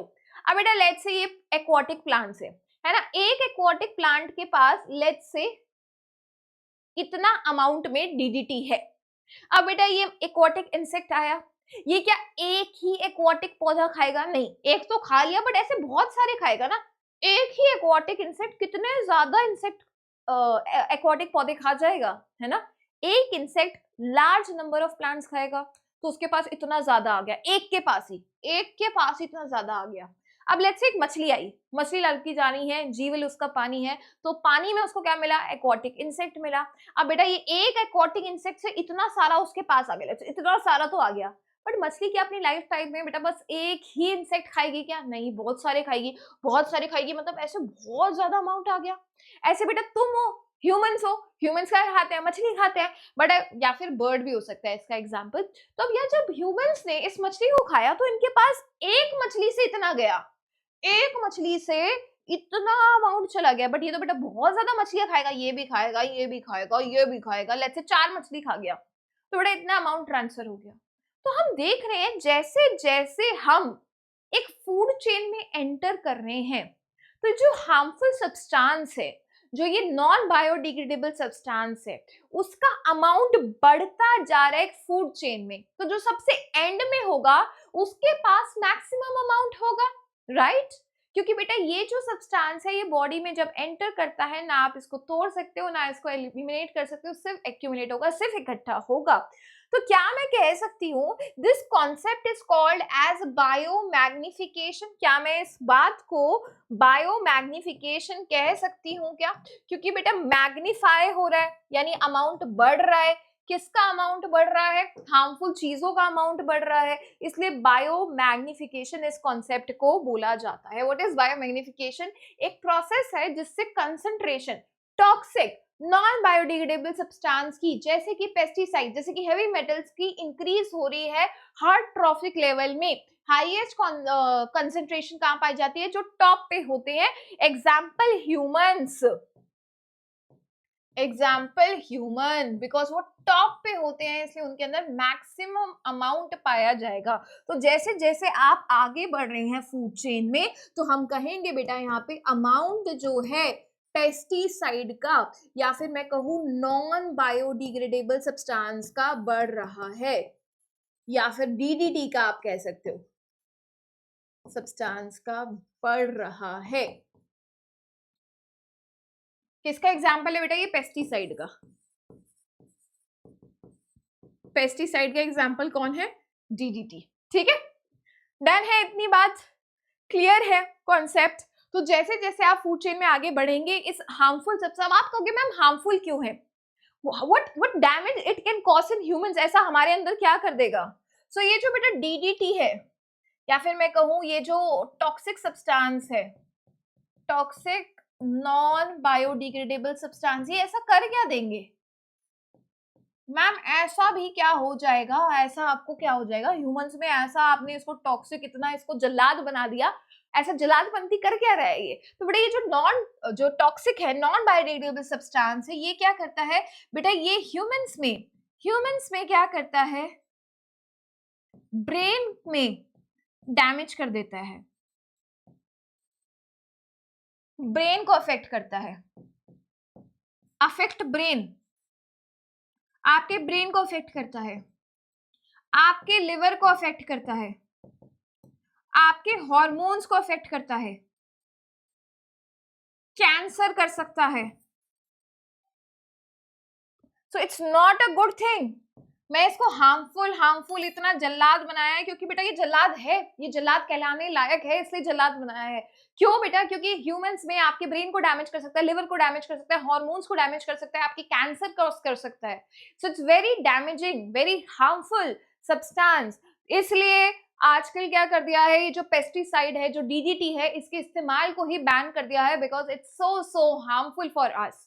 ठीक है, तो ये कंसेप्ट क्लियर है बायोमैग्निफिकेशन का। इस पे से अक्सर बहुत सालों में, जैसे मैंने स्टार्टिंग में कहा था बेटा, कि जैसे जैसे इस चैप्टर के एंड में आते जाओगे ना, इंपॉर्टेंट चीजों का अमाउंट बढ़ता जाएगा। तो बायोमैग्निफिकेशन से बहुत बार क्वेश्चन आए हैं, चाहे असर्शन रीजन हो, चाहे एमसीक्यू हो, चाहे 2 या 3 मार्क का क्वेश्चन हो, इससे आता ही आता है। Very very important topic. क्या है एग्जाम्पल, क्या है सबसे ज्यादा किस में होगा, मैन में क्या होगा, क्या इफेक्ट हो सकता है, कुछ भी पूछा जा सकता है। ठीक है भाई, ozone layer again important topic बेटा, क्या बताऊं मैं, ये तो कितना ही इंपॉर्टेंट है, यूं मान लो इस साल आएगा ही आएगा इसमें से क्वेश्चन, इतना इंपॉर्टेंट टॉपिक है ये। सुनना आप, ओजोन लेयर से पहले समझते हैं ओजोन है क्या, बना कैसे। ठीक है, तो सबसे पहले ओजोन है क्या उसको समझने के लिए यार यहाँ पे एक आपको इक्वेशन रिएक्शन दिया हुआ है। तो आपको दिख रहा है ऑक्सीजन मॉलिक्यूल पे जैसे यूवी रेडिएशन पड़ती है, वो 2 ऑक्सीजन एटम में टूट जाता है। एक ऑक्सीजन मॉलिक्यूल एक ऑक्सीजन एटम के साथ मिलके बना देता है O3। देखो O2 प्लस 1 कितना हो गया टोटल, O3। तो ये जो O3 मॉलिक्यूल है, नॉट O2, O2 तो नॉर्मल अपना ऑक्सीजन है, O3 इज ओजोन मॉलिक्यूल। तो ये जो ट्राई एटॉमिक मॉलिक्यूल है, this try atomic molecule, try atomic क्यों बोला, क्योंकि 3 एटम्स है ना, O3। ठीक है, तो सबसे पहले ऑक्सीजन मॉलिक्यूल टूटेगा ऑक्सीजन एटम्स में, ऑक्सीजन एटम ऑक्सीजन मॉलिक्यूल के साथ कंबाइन करके क्या बनाएगा, ओजोन मॉलिक्यूल। अब ये जो ओजोन है बेटा, ये मॉलिक्यूल्स ऐसे बहुत ज्यादा अरेंज हो जाते हैं और पूरी लेयर बना देते हैं हमारी एटमॉस्फेयर में। तो बेटा ये जो ओजोन है ना, ये अच्छा ये सबको पता है, आई होप सो, कि बेटा ये हमारी अर्थ होती है ना, और अर्थ को ब्लैंकेट की तरह कौन घेरे रखता है, अर्थ को ब्लैंकेट की तरह घेरे रखता है एटमॉस्फेयर। तो बेटा जो सबसे पहली लेयर होती है उसको क्या बोलते हैं, ट्रोपोस्फेयर, और उसकी बाद वाली लेयर को क्या बोलते हैं बेटा, स्ट्रैटोस्फेयर। स्ट्रैटोस्फेयर बोलते हैं उसकी बाद वाली लेयर को, ऐसे ही कुछ होता है। तो याद रखिएगा बेटा, ये जो ओजोन लेयर है ये दोनों जगह पाई जाएगी। It will be present in, कहां पाई जा रही है, ओजोन लेयर। ओजोन लेयर कहां पाई जाएगी यार, ओजोन की पूरी लेयर पाई जाएगी इन प्रेजेंट इन, दोनों जगह पे, दोनों ही जगह पे, ट्रोपोस्फेयर में भी स्ट्रेटोस्फेयर में भी, ट्रोपोस्फेयर एंड स्ट्रेटोस्फेयर, दोनों जगह पाई जाएगी बेटा। ऑब्वियसली स्ट्रेटोस्फेयर थोड़ी सी ऊपर है तो हम कहेंगे high level of atmosphere, troposphere थोड़ा अर्थ के पास है तो लोअर लेवल ऑफ एटमॉस्फेयर। अगर ये वर्ड दिख जाए हाइयर लेवल लोअर लेवल तो समझ जाना बेटा स्ट्रेटोस्फेयर हाइयर लेवल है, हाई पे है क्योंकि ऊपर है, थोड़ा दूर है अर्थ से हल्का सा, और बेटा लोअर लेवल पे ट्रोपोस्फेयर है। क्लियर बात है? यहाँ पे लिखना चाहते हो ये बात भी लिख लो, लोअर लेवल ऑफ एटमॉस्फेयर। ठीक बात है, इतनी इतनी आपको कॉन्सेप्ट समझ आ गया है, दोनों जगह पाई जा रही है। लेकिन एक अंतर है बेटा, जो ट्रोपोस्फेयर पे है क्योंकि वो अर्थ के इतनी पास है, it's very harmful to breathe, अगर आप ब्रीथ कर लेंगे तो आपके लिए नुकसानदायक हो सकती है। तो जो ट्रोपोस्फेयर में पाई जा रही है बेटा वो होती है बैड ओजोन। बैड ओजोन, क्यों बोला बैड ओजोन? क्योंकि बेटा it is very harmful for plants and animals, हमारे लिए बेटा नुकसानदायक है। लेकिन बेटा वहीं अगर मैं स्ट्रेटोस्फेयर की ओजोन की बात करूं तो बहुत मस्त है, फर्स्ट क्लास है। क्यों बेटा? यहाँ पे इसको बोला जाता है गुड ओजोन। भाई ऐसा भी क्या कर दिया, इसको गुड बॉय बैड बॉय बना दिया, ऐसा इसने गुड वाला क्या काम किया है? तो बेटा सन से जब रेज आती है, देखिए ये हमारा स्ट्रेटोस्फेयर, ये हमारा सन है, तो बेटा सन से जब यूवी रेज आ रही है, UV rays ultraviolet rays, वो इस ओजोन उसको एब्जॉर्ब कर लेता है, उसको पहुंचने ही नहीं देता है। सो ozone layer which is present in the stratosphere, हमारी स्ट्रेटोस्फेयर में कौन सी ओजोन है? Good ozone. ये क्या करती है बेटा? एब्जॉर्ब कर लेती है। किसको एब्जॉर्ब करती है? Absorb harmful ultraviolet radiations coming from sun से आने वाली खतरनाक अल्ट्रावायलेट रेडिएशंस को एब्जॉर्ब कर लेती है और अर्थ तक नहीं आने देती है and prevent it reaching the earth. अब आप कहोगे मैम इसका फायदा क्या है? ऐसा भी अल्ट्रावायलेट रेडिएशन आ जाती तो क्या ही हो जाता भाई, क्या हो जाता बेटा? बहुत खतरनाक चीज है यूवी रेडिएशंस। यूवी रेडिएशन जो होती है आपको स्किन पे कैंसर कर सकती है, आपकी आईज में कैटरैक्ट कर सकती है, बेसिकली हेजी हो जाता है, आपको क्लियरली दिखता नहीं है, बहुत ब्लरी सा विजन हो जाता है ना। इनफैक्ट आपका इम्यून सिस्टम को भी खराब करती है, आप अच्छे से बीमारी को नहीं लड़ पाएंगे, है ना। तो बेटा ये यूवी रेडिएशंस बहुत बेकार चीज है। इसकी बात हमने कहीं मेंशन करी है या नहीं करी है? यहीं पे मेंशन है, सॉरी।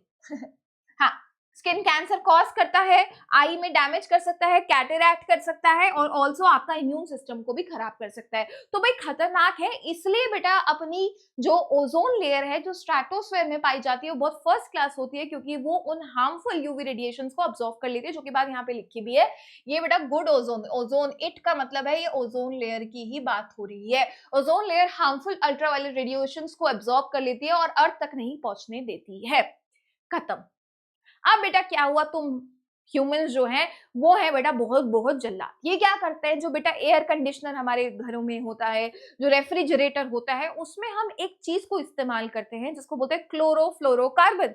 एक गैस को हमने इस्तेमाल किया, उसको हमने बोलते हैं क्लोरोफ्लोरोकार्बन। फ्लोरोकार्बन कहाँ इस्तेमाल होता है? कहाँ इस्तेमाल होता है? एसीस में, रेफ्रिजरेटर्स में।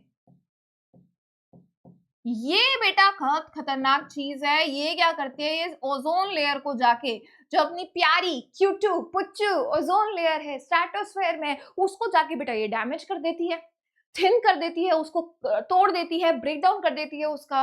अब यार सोचो, मस्त ओजोन बैठी हुई है, प्रोटेक्शन दे रही है। अब हमारी प्रोटेक्शन ही बेटा जस्ट इमेजिन, अच्छा एक थोड़ा इसको ऐसे इमेजिन करवाते हैं। सोचो मालूम बेटा ये ऐसी पूरी ओजोन की मोटी सी लेयर बन गई है ना। अब धीरे धीरे क्या हो रहा है, आप धीरे धीरे देख रहे हो मैम ये ओजोन लेयर तो इतना गंदा सा ये इरेज क्यों कर रहा है, बड़ा ही गंदा इरेज कर रहा है। चलो किसी और से मैं आपको एक्सप्लेन करने की कोशिश करती हूँ, कहीं से तो अच्छा हो पाएगा मोटू। मान लो ये बेटा ओजोन की लेयर है, this is the ozone layer, मस्त मोटी बैठी हुई है, आपकी यूवी रेडिएशंस को नहीं आने दे रही है, यूवी रेडिएशंस को नहीं आने दे रही है। बट अब क्या हो रहा है, अब क्या हो रहा है बेटा, ये जो क्लोरोफ्लोरोकार्बन है ये जाके इस ओजोन को तोड़ रहा है बेटा, इससे ना अच्छे से मिटाया नहीं जा रहा है, इससे इसके बस की नहीं हो रहा है ना। जस्ट इमेजिन यार, इतनी मोटी जो ओजोन लेयर थी, I will tell you in this only, आज तो ये हमको बनाने नहीं देगा ऐसा लग रहा है, ठीक है। This is the ozone layer, किससे प्रोटेक्ट कर रही है, यूवी रेडिएशन से प्रोटेक्ट कर रही है। जस्ट इमेजिन बेटा, जस्ट इमेजिन बेटा, जस्ट इमेजिन करो अगर बेटा ये ओजोन लेयर थोड़ी थोड़ी थोड़ी थोड़ी कम होने लग गई, पतली होने लग गई, क्यों, क्योंकि तो डिप्लीट कर रही है, खराब हो रही है, तोड़ी जा रही है, किसके द्वारा तोड़ी जा रही है, क्लोरोफ्लोरोकार्बन की तरह कम होती जा रही है, कम होती जा रही है। तो आपको क्या दिख रहा है, ओजोन लेयर जो थी वो थिन हो रही है, कम हो रही है, पतली हो रही है। तो this thinning of ozone layer is called as depletion हो रही है, ओजोन लेयर की डिप्लीट हो रही है, कम हो रही है, थिनिंग हो रही है ओजोन लेयर। और कर कौन रहा है, क्लोरोफ्लोरोकार्बन कर रहा है। अगर ऐसा होगा तो क्या होगा बेटा, ये यूवी रेडिएशन जिसको ये रोक रहा था वो सीधा अर्थ पे आएगी, आएगी तो क्या क्या होगा, ये सब होगा, स्किन कैंसर। तो बेटा आपने कहा ये तो खतरनाक चीज है भाई, ये तो खतरनाक चीज है, ऐसे तो दिक्कत हो जाएगी, है ना। तो आपको कोई स्टेप्स लेने थे, क्यों, क्योंकि आपने तो क्या कर दिया, ओजोन लेयर की थिनिंग कर दी है, ओजोन डिप्लीशन हो गई है क्लोरोफ्लोरोकार्बन से, आपने तो ओजोन लेयर की बैंड ही बजा दी है। एसी में, रेफ्रिजरेटर में क्लोरोफ्लोरोकार्बन यूज कर करके कुछ डिसीजन लेना पड़ेगा, वरना काफी लोगों को कैंसर हो जाएगा, कैटरैक्ट हो जाएगा, इम्यून सिस्टम उनका खराब हो जाएगा। भाई ये तो हम नहीं सह सकते, कुछ ना कुछ डिसीजन लेना होगा। इसलिए यूनेप ने, यूनाइटेड नेशन एनवायरमेंट प्रोग्राम ने 1987 में डिसीजन लिया कि भाई सीएफसी के इस्तेमाल को रोक दो, बैन कर दो, in forging an agreement to free CFC production, यानी सीएफसी की प्रोडक्शन को रोक दो, तभी बेटा कुछ अच्छा हो सकता है, तभी ओजोन लेयर अपनी बढ़िया मोटी हट्टी कट्टी रहेगी, एंड तभी बहुत दुनिया का भला होगा। अदरवाइज तो तुम एक काम करो, सीएफसी को इस्तेमाल करते रहोगे, वरना ओजोन लेयर डैमेज होती रहेगी, ओजोन लेयर डैमेज होगी तो अल्टीमेटली हम डैमेज होंगे। हम नहीं चाहते ये, इसलिए हमने क्या किया, सीएफसी के यूज को बैन कर दिया। क्लियर बात है, वेरी, इस पेज पर जो लिखा है ना, हर चीज पे क्वेश्चन आ सकता है। क्वेश्चन आ सकता है फॉर्मेशन बताओ ओजोन की, तुम बता दोगे। तुम क्वेश्चन पूछा है रिएक्शन बताओ ओजोन का, तुम बता दोगे। क्वेश्चन पूछा है गुड ओजोन कौन सी होती है, बैड ओजोन कौन होती है, बता दोगे। ओजोन का फायदा क्या है, क्या काम कर रहा है। गुड ओजोन क्या है बेटा, एक तरीके से ओजोन की शील्ड है ना, ओजोन ने शील्ड बना लिया आपके सामने कि यूवी अगर तेरे को अर्थ तक पहुंचना है तो मुझसे गुजर के पहुंचना होगा, इस तरीके से, ठीक है। हार्मफुल इफेक्ट पूछे जा सकते हैं यूवी के, ये क्वेश्चन आ सकता है, और आपने क्या किया इस पे, ये क्वेश्चन आ सकता है, हर चीज पे क्वेश्चन बनता है, ठीक है। अच्छा, इसी साल सैंपल पेपर में क्वेश्चन दिया हुआ है एमसीक्यू में, क्या एमसीक्यू में आ सकता है, यस। क्या असर्शन रीजन में आ सकता है, यस। क्या 2 से 3 नंबर के में आ सकता है, यस। हर तरीके का क्वेश्चन इस चैप्टर से या इस टॉपिक से, ओजोन लेयर से तुम उम्मीद कर लेना बेटा, हर टाइप में क्वेश्चन बनता है, ठीक है। करेक्ट स्टेटमेंट हमसे पूछी गई है ओजोन के बारे में, ओजोन लेयर हेल्प करता है यूवी रेडिएशन को पहुंचने में, नहीं भाई ये तो यूवी का दुश्मन है, गलत बात है ये, ठीक है। ओजोन एक डेडली पॉइजन है, हाँ, हार्मफुल हो सकता है ट्रोपोस्फेयर लेयर में, बिल्कुल सही बात है, ट्रोपोस्फेयर लेयर में ही हार्मफुल हो सकता है। नेक्स्ट ये है ओजोन लेयर शील्ड करता है यूवी से, बिल्कुल सही बात है। ओजोन लेयर यूवी को रोकता है स्किन कैंसर करने से, बिल्कुल, अगर ओजोन लेयर नहीं होगी तो यूवी आएगी और आपको स्किन कैंसर करेगी, सही बात है। ओजोन फॉर्म होता है क्लोरो, नहीं, ओजोन का तो ब्रेकडाउन होता है सीएफसी से, ये बात भी गलत है। तो 2, 3, 4 सही है, 2, 3, 4 का है, ये रहा option number B, second, third and fourth is right answer. Clear है, इसी साल के सैंपल पेपर में इस तरीके का क्वेश्चन है। चलिए, अब नेक्स्ट आता है आपका topic biodegradable non biodegradable substance. बहुत ही इजी टॉपिक है, बट अक्सर इस पे से भी क्वेश्चन आ जाता है। बेटा बायोडिग्रेडेबल सब्सटेंस जैसे कि बेटा आपके टूटा हुआ पौधा, या फिर कोई डेड प्लांट है, या प्लांट का वेस्ट जैसे काउडंग वगैरह हो गया, या आपके घर में जो किचन वेस्ट बनता है, फ्रूट की पील हो गई, वेजिटेबल पील हो गई, ये सब, जैसे वुड हो गया, है ना। ये सब क्या है बेटा, जो प्लांट से ऑब्टेन करे, एनिमल से ऑब्टेन करे, तो इन सब में हम देखते हैं कि ये चीजें ना बैक्टीरिया और माइक्रो ऑर्गेनिजम्स या फिर मैं कहूँ बैक्टीरिया और फंगस इसको ना तोड़ फोड़ सकते हैं, राइट। तो सबसे पहली चीज बायोडिग्रेडेबल सब्सटेंस का मतलब क्या है, वो चीजें जो बायोडिग्रेड हो सकती है, जो ब्रेक डाउन हो सकती है, किसके द्वारा, माइक्रो ऑर्गेनिज्म के द्वारा, बैक्टीरिया के द्वारा, फंगस के द्वारा। तो ये बात क्लियर है, जो चीजें तोड़ी जा सकती हैं। नॉन बायोडिग्रेडेबल सब्सटेंस को से होते हैं जो नहीं तोड़े जा सकते। क्यों नहीं तोड़े जा सकते हो कि भाई ऐसे एंजाइम ही नहीं है जो उसको तोड़े। जैसे बेटा आपने पढ़ा होगा लाइफ प्रोसेस चैप्टर में, प्रोटीन को तोड़ने के लिए पेप्सिन है ना, एक एंजाइम है जो उसको तोड़ रहा है। सेम बेटा अगर कोई एंजाइम ही होता है जो चीजों को बेसिकली तोड़ पा रहा है, ठीक है, तो ऐसे एंजाइम ही नहीं है जो उसको तोड़ पाएंगे। बैक्टीरिया फंगस के पास कुछ है ही नहीं उसको तोड़ने के लिए। जैसे कि बेटा प्लास्टिक हो गया, जैसे बेटा अभी हमने एक डीडीटी पढ़ा था, पेस्टिसाइड्स हो गए, इन सबको नहीं तोड़ सकते हैं आप, which can not be broken down, जिसको नहीं तोड़ सकते हैं सिंपल चीजों में, ठीक है। अब बेटा ऑब्वियसली अगर इनको नहीं तोड़ सकते तो ये इनर्ट है, ये एनवायरमेंट में सालों दर साल रहेंगे और सालों दर साल रह के क्या करेंगे, डैमेज करेंगे एनवायरमेंट को। जैसे बेटा पेस्टिसाइड है, पेस्टिसाइड ना सिर्फ बायो मैग्निफिकेशन करता है और हार्म करता है, बट पेस्टिसाइड्स क्या करते हैं ना, ये जाके सॉइल को भी डैमेज करते हैं, ये पानी में भी डैमेज करते हैं। तो एक तरीके से वाटर पोल्यूशन, सॉइल पोल्यूशन करते हैं ये, ठीक है बेटा। तो ये पॉल्यूटेंट की तरह काम करते हैं जब लार्ज अमाउंट में हो या स्मॉल में हो, ये तो भाई नुकसानदायक है ही, है ना। ये सॉइल वाटर पोल्यूशन करते हैं, सॉइल एंड वाटर पोल्यूशन, ठीक है। और आप ये भी लिख सकते हैं, enter food chain and leading to bio magnification. Bio magnification भी ये कॉज कर सकता है, ये हम देख चुके हैं एग्जाम्पल बेटा, एग्जाम्पल भी मैंने आपको बता दिया था डीडीटी का, पेस्टिसाइड्स का, ठीक है। तो भाई खतरनाक चीज है, जैसे कि बेटा आपका हेवी मेटल्स दे दिया है, जैसे mercury, lead, arsenic, radioactive दे, uranium, plutonium, pesticides like DDT. बेटा बेसिक एग्जांपल भी आप दे सकते हैं, जैसे कि बेटा आपका प्लास्टिक, पॉली बैग, ठीक है, बेसिक एग्जांपल्स। अब बेटा यहाँ पे हम नॉन बायोडिग्रेडेबल सब्सटेंस, आप कहोगे मैम मस्त है, ये तो बहुत बढ़िया चीज है मैम, ब्रेक डाउन हो जाएगी तो ये तो पोल्यूशन कॉज करते नहीं है ना, टूट रही है। बिल्कुल यार, लेट्स से मान लो ये है बायोडिग्रेडेबल सब्सटेंस, इतना सा बना, टूट गया, बहुत बढ़िया बात है। लेकिन बेटा अक्सर आजकल क्या हो रहा है ना, इतना वेस्ट जनरेट हो रहा है जितना टूट नहीं पा रहा है। मान लो वेस्ट बेटा इतना इकट्ठा हो गया, टूटा नहीं है, नहीं ये पहले इकट्ठा और इकट्ठा हो गया और इकट्ठा हो गया। बेटा आप जानते हैं जितनी ज्यादा पॉपुलेशन होती जाएगी उतना ज्यादा वो वेस्ट प्रोड्यूस करेंगे और वो वेस्ट का पूरा एक पहाड़ बन जाएगा, हीप ऑफ वेस्ट, हीप, पहाड़ बन गया। कौन से वेस्ट का बेटा, बायोडिग्रेडेबल, पूरा पहाड़ बन गया, इतना टूटा नहीं है, पहाड़ बन गया क्योंकि फॉर्मेशन ज्यादा है, बिकॉज अमाउंट ज्यादा है, बिकॉज फॉर्मेशन इतनी ज्यादा हो रही है इस वेस्ट की कि भाई इतना टूट नहीं पा रहा जितना बन रहा है। अब क्या होगा बेटा, अक्सर आपने ये देखा होगा जब ये पहाड़ बन जाते हैं तो इसमें क्या होगा, मक्खियां वक्खियां आएंगी, है ना, मक्खियां आएंगी, मॉस्किटो आएंगे, इंसेक्ट्स आएंगे। तो हम ये क्या कहेंगे, यहाँ पे कौन होएगा, मस्किटो ब्रीड करेंगे, यहाँ पे मस्किटोज वगैरह अपने बच्चे पैदा कर देंगे। और मस्किटोज जब ब्रीड करेंगे वो क्या करेंगे, दे कॉज डिजीजेस, बीमारियां फैलाते हैं, आपको पता है, दे स्प्रेड डिजीजेस, बीमारियां फैलाएंगे, दे स्प्रेड डिजीजेस। मस्किटो जब ब्रीड करेंगे बीमारी फैलाएंगे। ऑल्सो बेटा इससे बदबू भी तो आएगी, फाउल स्मेल, बदबू भी तो आएगी।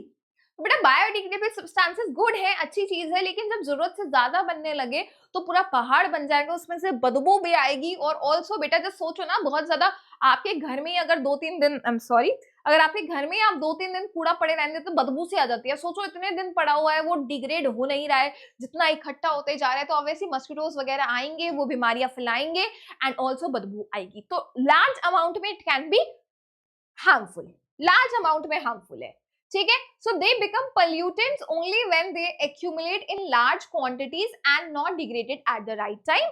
एनवायरमेंट में परसिस्ट नहीं करते हैं क्योंकि तोड़े जाते हैं। एग्जाम्पल है urine, faecal matter, sewage, paper, vegetable and fruit peels, agriculture residue, wood and cloth, ठीक है यार, इतनी सी बात कंफर्म है आपको, डन है इतना।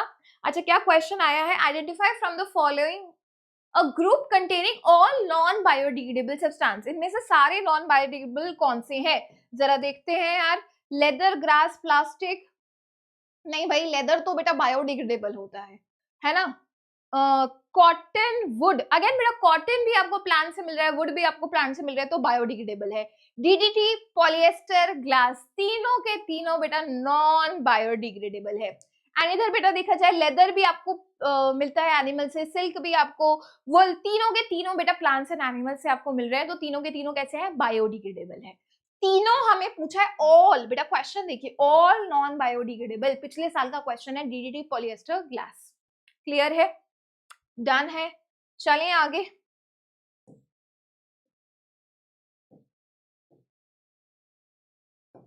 एक और क्वेश्चन आया हुआ है बेटा पिछले सालों में ही, कि एक गैस है एक्स जो कि डेडली पॉइजन है at the high level of atmosphere and performs an essential function. बेटा एक्स यानी ओजोन गैस की बात कर रहे हैं, डेडली पॉइजन है, yes it's a deadly poison, लेकिन जब हायर लेवल्स पे होता है ये अच्छी चीज भी करता है, स्ट्रेटोस्फेयर में काम की चीज होता है। गैस का नाम पूछा है और हमसे फंक्शन पूछा है, क्या फंक्शन करता है बेटा, ये यूवी रेडिएशंस को एब्जॉर्ब करता है, उसको अर्थ तक नहीं पहुंचने देता। Chemical link to the decrease, इसको डिक्रीज कौन कर रहा है बेटा, क्लोरोफ्लोरोकार्बन डिक्रीज कर रहे हैं। एब्जॉर्ब मैं शॉर्ट में लिख रही हूँ ताकि तुम्हें आइडिया रहे लिखना क्या है। मेजर्स क्या लिए गए हैं इंटरनल और इंटरनेशनल ऑर्गेनाइजेशन के थ्रू, कि भाई फ्रीज कर दो द यूज ऑफ क्लोरोफ्लोरोकार्बन। ठीक है, बहुत इजीली आप ये कर पाएंगे, कोई दिक्कत नहीं होनी चाहिए मेरे अकॉर्डिंगली।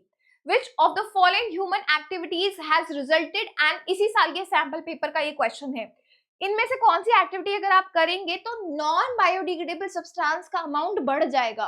ऑर्गेनिक फार्मिंग तो बेटा एक ऐसी फार्मिंग है जिसमें आप केमिकल्स का इस्तेमाल कम करते हैं, है ना, मतलब आप नेचुरल चीजों पर डिपेंडेंट रहते हैं, तो ये तो एक्चुअली अच्छी चीज है, गुड चीज है। इंक्रीज इन ट्रीज उगा रहे तो बड़ी अच्छी चीज है, नॉन बायोडिग्रेडेबल कैसे बढ़ाएगा, यस आप प्लास्टिक को जब ज्यादा इस्तेमाल करेंगे तो आप नॉन बायोडिग्रेडेबल सब्सटेंसेस को बढ़ा रहे हो। और बेटा किचन वेस्ट तो मैंने आपको बताया, जो किचन से वेस्ट आ रहा है, फ्रूट पील, वेजिटेबल पील्स, ये सब तो गुड चीजें हैं, ये तो बायोडिग्रेडेबल सब्सटेंसेस है, तो ये तीनों चीज गुड है। Only bad thing is use of plastic as packaging material. इतनी बात क्लियर है आप सभी बच्चों को, क्लियर है, चलें थोड़ा सा आगे। ठीक है, एक क्वेश्चन दिया हुआ है यहाँ पे, वल्चर विल ऑलवेज हैव, इसी साल के सैंपल पेपर में इस साल, vulture will always have the least amount of pesticide. नहीं भाई, वल्चर तो बर्ड होती है, फिश के बाद प्रेजेंट होगी, या तो ह्यूमन होंगे फिश को खा रहे होंगे, या बर्ड खा रही होगी फिश को, बिल्कुल एंड में होगा बेटा। क्या उसके पास सबसे कम होगा पेस्टिसाइड का अमाउंट, नहीं उसके पास तो सबसे ज्यादा होगा। जैसे जैसे फूड चेन में आप आगे बढ़ेंगे अमाउंट बढ़ता है। पहली स्टेटमेंट ही बेटा बिल्कुल गलत दी हुई है, तो इसलिए हम आंसर देंगे option number D, option number D, पहली स्टेटमेंट। देखो जैसे ही ना असर्शन रीजन का ये खेल होता है, जैसे ही आपको पहली स्टेटमेंट ही फॉल्स दिख जाए ना, आंसर डी चुन लेना, आंसर डी चुन लेना। ठीक है, तो आंसर क्या होगा बेटा, ऑप्शन नंबर डी। क्लियर है। एक चीज मैं यहाँ पे और लास्ट में ऐड करना चाहती हूँ, प्लीज लिसन टू मी। तो यार पहले क्या करते थे ना, ग्लास जो ट्रेन में ना, ट्रेन के अंदर ग्लास में ना, ग्लास के बने हुए जो हमारे ग्लासेस होते हैं, जिसमें जो कप्स होते हैं वो ग्लास के बने हुए होते थे, एंड उसको हम टी सर्व करने के लिए इस्तेमाल करते थे। अगर सोचो बेटा, जो हमारे टिपिकल हमारे घर में भी जो ग्लासेस होते हैं, जो कप्स होते हैं, वो ग्लास के बने होते हैं, उसमें इस्तेमाल कर रहे हैं, तो बेटा ये कैसे है, दोबारा रीयूज कर सकते हैं, है ना, आप रीयूज कर सकते हो बार बार, मतलब एक बार धोया और रिटर्न कर दिया, तो क्या इट्स अ गुड थिंग। ठीक है, बट यार ट्रेन में क्या अच्छे से वो क्लीन हो रहा है, क्या वो हाइजीनिक है, नहीं। चलो ठीक है, वापस आप रिटर्न कर रहे हो, दैट्स गुड, बट बेटा हाइजीनिक नहीं है। जो कप्स थे हमारे बेटा, टी कप्स के बारे में यहाँ पे चर्चा हो रही है, चाय पे चर्चा है ना, ट्रेन की चाय पे चर्चा हो रही है, जो चाय सर्व करी जाती है ट्रेन में उस पर चर्चा कर रहे हैं। बेटा पहले क्या करते थे, ग्लास के कप्स में सर्व करते थे, गुड था कि रिटर्न कर सकते थे, बट बेटा हाइजीनिक नहीं था, अच्छे से धोया हुआ नहीं है, तो बेटा उन्होंने क्या किया कि चलो कोई नहीं है, डिस्पोजेबल प्लास्टिक कप्स लिया है, कि ठीक है भाई हाइजीनिक है ये तो अब, एक बार इस्तेमाल किया फेंक दिया, इट वॉज हाइजीनिक। बट बेटा आप सबको पता है जो प्लास्टिक है वो कैसी है, नॉन बायोडिग्रेडेबल है, इट्स नॉन बायोडिग्रेडेबल। तो बेटा नॉन बायोडिग्रेडेबल है तो ये क्या कर रही होगी मैम, पॉल्यूशन कर रही होगी, इन्वायरमेंट में रहेगी, पॉल्यूशन करेगी। तो क्या बेटा ये गुड चीज थी, गुड चीज थी, नहीं थी। तो अब आपने क्या किया, कुछ और लेके आते हैं। तो आपने क्या किया, कुल्हड़ लेके आए, कुल्हड़। आजकल आपने देखा भी होगा बेटा कुल्हड़ जिसमें चाय सर्व करी जाती है, वो मिट्टी के बने हुए होते हैं, वो कप्स या ग्लासेस जो भी आप उनको कह लो, वो मिट्टी के बने हुए होते हैं, है ना। वो जो मिट्टी के बने हुए हैं बेटा वो कहाँ से आ रही है, मिट्टी से आ रहा है। तो बेटा बढ़िया चीज है कि ठीक है भाई इतना पॉल्यूशन कॉज नहीं कर रही, गुड, हाइजीनिक है क्योंकि डिस्पोजेबल है, ये भी बेटा डिस्पोजेबल थे, एक बार इस्तेमाल करो फेंक दो। लेकिन इससे दिक्कत क्या हुई, चलो हाइजीनिक वाला पर्पस तो हमारा सॉल्व हो गया, बायोडिग्रेडेबल वाला भी चलो सॉल्व हो गया, लेकिन बेटा इससे क्या हो रहा है, जो फर्टाइल सॉइल की लेयर है जिसमें आपको प्लांट्स उगाना है वो तो तुमने कुल्हड़ बनाने के लिए इस्तेमाल कर लिया। तो बेटा इससे तो क्या हुआ, लॉस हो गया आपकी सॉइल का। तो बेटा ये इतनी अच्छी तरीका नहीं है क्योंकि इतने ज्यादा ट्रेन्स है, इतने ज्यादा कप चाहिए, तो दिक्कत की बात है, because it leads to loss of top fertile soil. तो बेटा ये भी कोई और तरीका लाना पड़ेगा, ऐसे तो बेटा सॉइल ही सारी गायब होती चली जाएगी, प्लांट्स कहाँ उगाओगे तुम, है ये तो दिक्कत की बात होगी। अब क्या लिया है बेटा, सबसे जो एडवांस तरीका है जो अभी इस्तेमाल होता है that is paper cups. Paper cups भी बेटा डिस्पोजेबल है। तो बेटा हाइजीन वाला तो कॉन्सेप्ट हमारा क्लियर हो ही गया है, हाइजीनिक तो थे but also they do not cause pollution because क्या है ये बेटा, बायोडिग्रेडेबल है, दीज आर बायोडिग्रेडेबल। तो बेटा as compare to plastic cups इनको प्रेफर किया गया एंड एज कंपेयर टू कुल्हड़्स ऑल्सो इनको प्रेफर किया गया। तो नाउ डेज अब पेपर कप्स आ गए हैं, इट्स अ गुड थिंग, ठीक है, पोल्यूशन नहीं कॉज करते हैं। That's it. ये जो कुल्हड़ का कॉन्सेप्ट बताया ना, इस पे से भी क्वेश्चन बनते हैं कई बार, ठीक है। तो कॉन्सेप्ट पता होना चाहिए कि क्या हो रहा है, क्यों हो रहा है। So guys that was all about our environment. याद रखिएगा बेटा आवर एनवायरनमेंट सबसे छोटा चैप्टर है, बहुत कम पढ़ के आपको बहुत अच्छे मार्क्स आ सकते हैं। दूसरी बात याद रखनी है किस तरीके के क्वेश्चंस बनते हैं जो मैं आपको दिखा चुकी हूँ। जैसे जैसे चैप्टर पे आप आगे बढ़े इंपॉर्टेंट चैप्टर की बढ़ती चली गई। And that's it from my guys to you guys, I will take a leave now, ठीक है। अब हम मिलते हैं नेक्स्ट चीज की तरफ, यानी अब सारे चैप्टर्स तो बेटा मैंने आपको कवर करवा दिए हैं, अब हम कुछ क्वेश्चंस डिस्कशन पे आते हैं। So I will see you and bye bye.